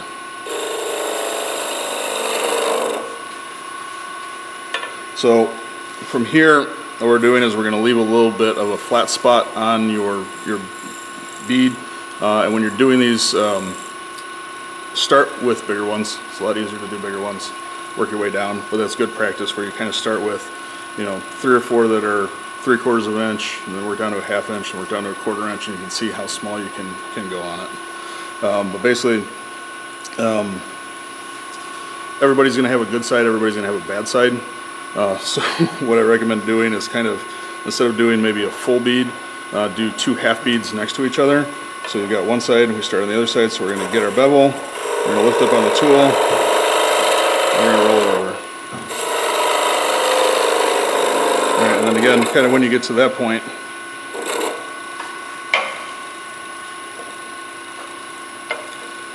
the tool's going to limit you. So no matter what you do, no matter how hard you push on it, you're not actually going to cut any further on that. You need more tool clearance to actually cut on that. So just work from one side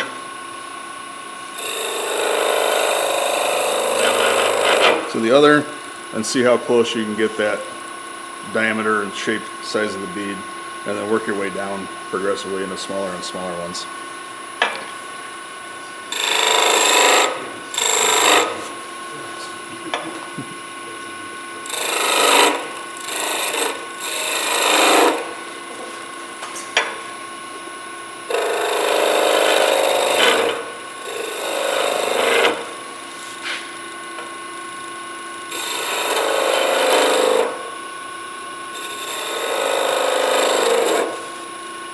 And see there, I got a little too careless on that.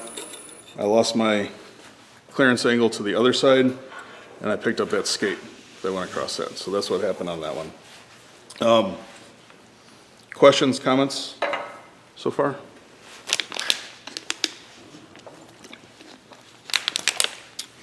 Again, instead of just putting your bevel on there, you can actually lead with that point. Pick up a little bit of the wood and kind of keep that pinched in there. And this is going to be kind of the difference on that cut there. So instead of starting at this part with the tool, we're going to carry up, go into that point, and you can see how I'm picking up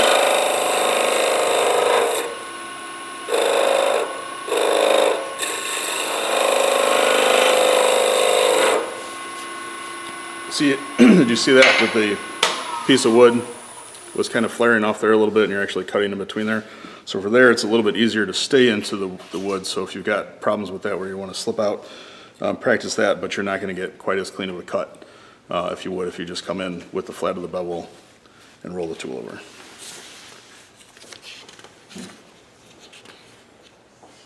And we can also do cove cuts with the tool. So from there, it's going to be kind of a variation of the planing cut, where you're going to come in from the side, we're going to work from our larger diameter to our smaller diameter, but there's kind of a little bit of a scooping action that kind of happens at the bottom of that. Kind of hard to explain. I'm going to go a little bit lower here.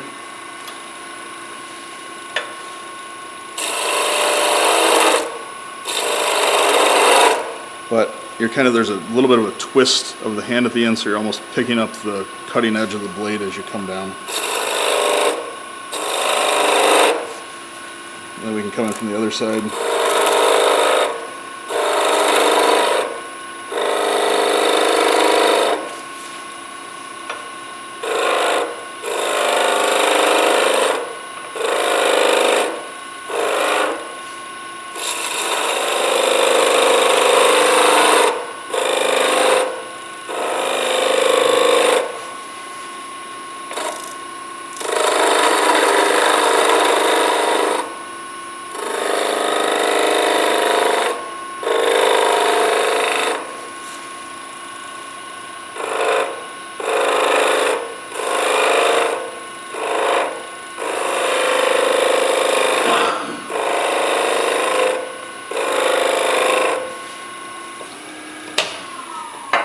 And I'm just seeing kind of how close, that's a good practice cut too, to see how close you can get those to meet in the middle. Another good practice cut when you're working particularly with the beads and the coves is to kind of make half of a cut. So you're going to make the first half of the cut, and this is again where you're going to kind of practice that control over eliminating your skates. So if you make half of the cut, take your tool completely off, get your tool back on, and try to pick up that cut in the middle of the cut rather than the top of the bead. Again, start with a bigger diameter, work your way down to a smaller diameter. And then that's a good way to train yourself to actually get bevel before you put that on to start the cutting action of the tool. The one time that we're going to use this tool as a scraper.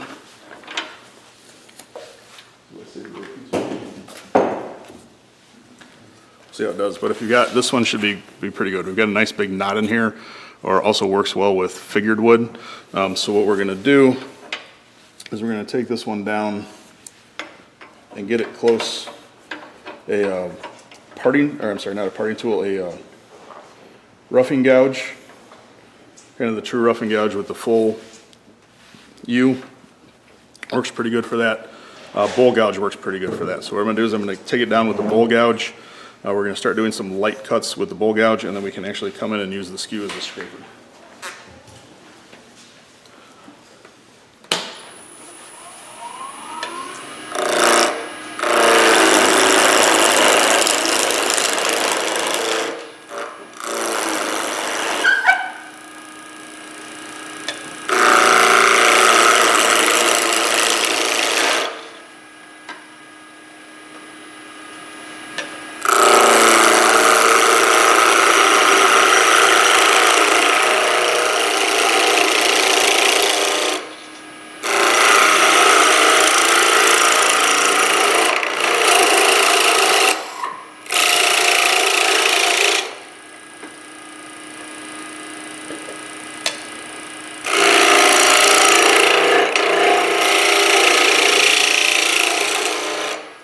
So I've got the knot, I can feel it in there now.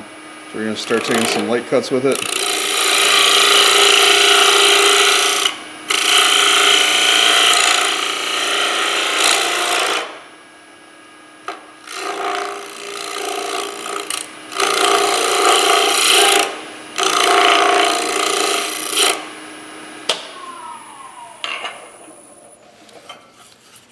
And you can see here that we're kind of getting a little bit of tear out around that cut, or around the knot in particular, where that wood just kind of wants to vibrate in on it. So if we take our skew, we can use it, and this time we're going to actually come in at a 90-degree angle with this to the wood, very, very light. And actually what you want to do before you get to this one,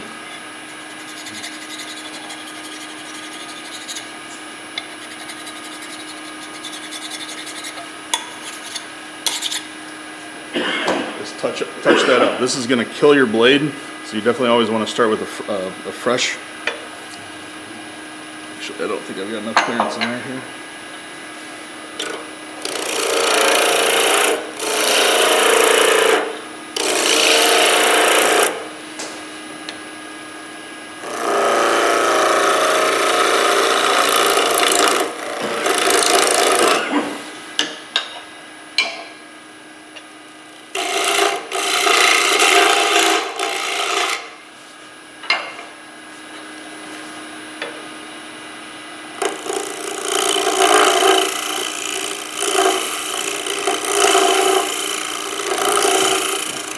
And we're going to take very light cuts back and forth on that. Just barely scraping it like you would a scraper. And you want to see actual shavings of wood. You should see shavings of wood if you're doing it right. If you're not, your tool is most likely dull. So if you start seeing sawdust coming off of that tool, or sawdust coming off of the wood, it means your tool is not sharp enough to be able to do this.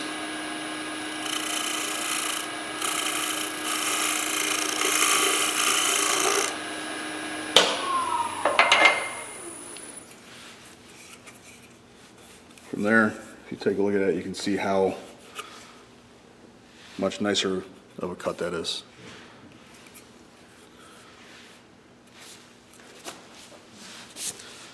So, highly figured wood, knots, something's giving you a tough spot on it like that. Actually try scraping with it.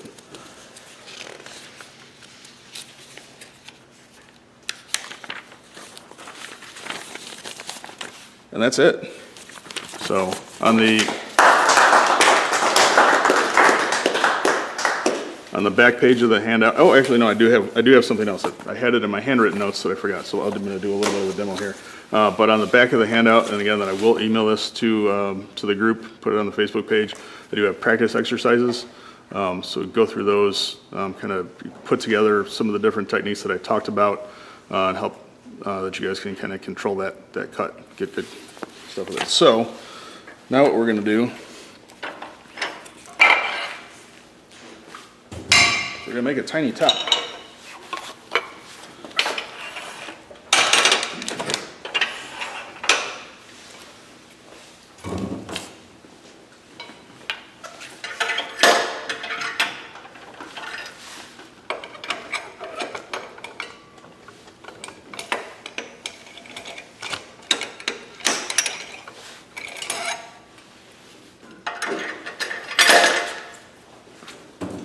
So what I'm going to do is I'm switching over to a maple blank. This is just kind of a pen blank. I've got the end whittled down a little bit, but the actual tape, the Morris taper, gives you a really nice chuck on this application. So get it there nice and tight. What we're going to do is we're going to practice a few of the cuts that we had talked about tonight. So first one we're going to do is a planing cut. I'm sorry, not the planing cut. We call it a veneer cut. It's definitely a top. Bigger hammer. That should do it. Block the wood hammer right there. That too.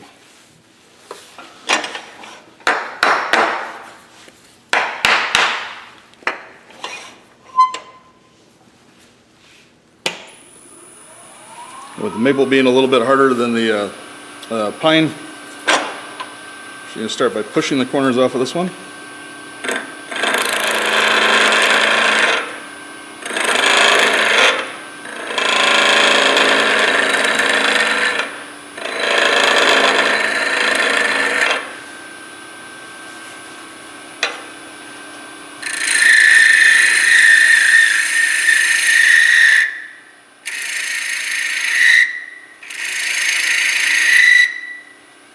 We're going to come in with a planing cut. And one thing I forgot to mention, if you're coming from off of the piece of the wood onto the piece of wood, what you definitely do is you want to start with your point, your short point, get that into the piece of wood, to pick up the cut, and then from there, we can rock the tool to find where our best planing cut's gonna be.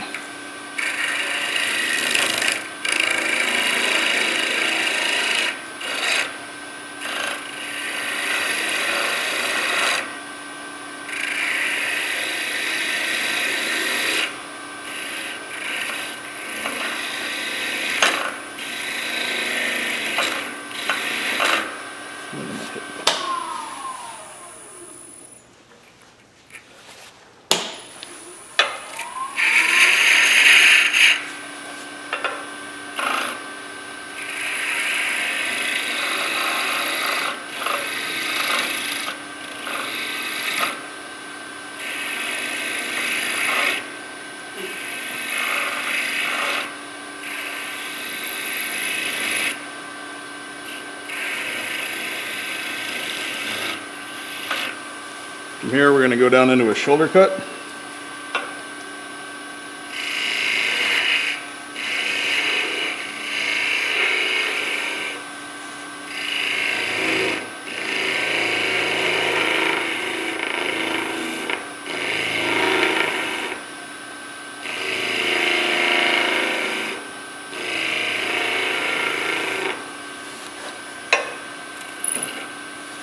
And then what I'm going to do is I'm going to take the long point of the tool here and start with a V-cut to make kind of that micro bead here at the top.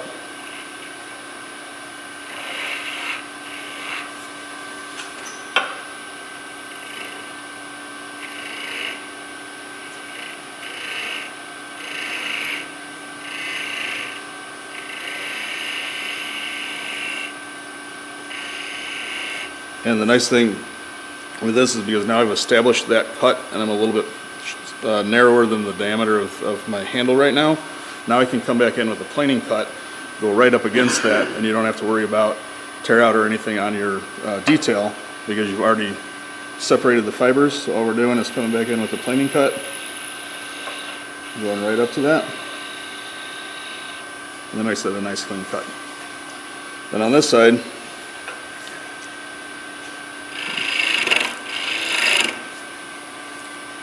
get that to a cylinder first.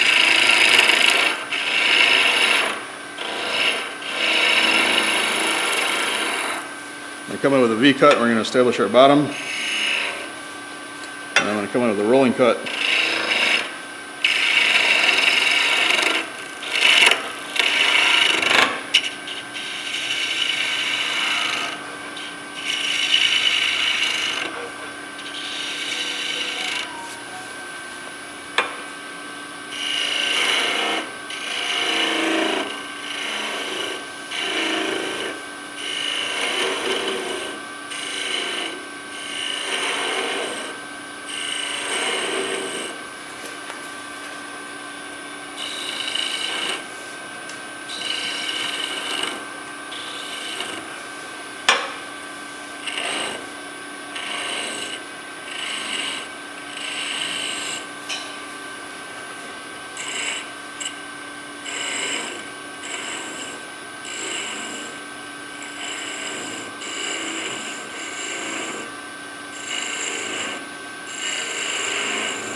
Doing a little bit of that coping cut kind of coming out here at the bottom.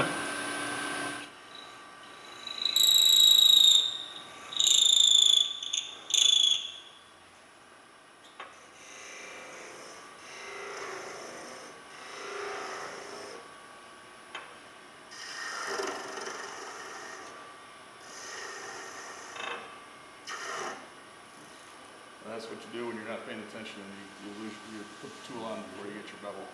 You get that cut back on you. So I'm just getting a little bit more tool clearance on this side. And we'll come back in.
See if we can spin it. Bad angle here to do this.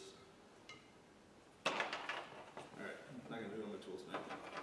But, now we got a tiny copy. It's a wobbler. Yeah. So that's good practice to kind of work on several of the cuts that we talked about tonight. There's a turner over in Indianapolis who I'm sure Bob knows. His name is Tim Kennedy. Okay. He does a lot of turning and he goes to a lot of craft shows, okay, where he sells his turnings. But as he's standing there selling his turnings behind him, he'll have a jet mini lathe there and he'll turn tops using nothing but like Skew like you. And he'll turn them fast enough to give them away to kids as they walk up. Yeah. It's just amazing how fast he can use a Skew to just do that very action. Yep. He's got it down to a science. He can whip them out in maybe 1 or 2 minutes. Yeah. Just amazing how fast he can do them with a Skew. So if you know how to use a Skew, Yeah. you do a lot of work. Do you just use your skew on spindle turning? How Yes. about bowls? Not on bowls. Never on bowls. And you really don't want to turn anything probably more than about 4 inches or so in diameter with the skew. Otherwise, yeah, you're going to have bad things happen. Yeah, just on spindle turning, never on a bowl. I should have mentioned that at the beginning. But yes.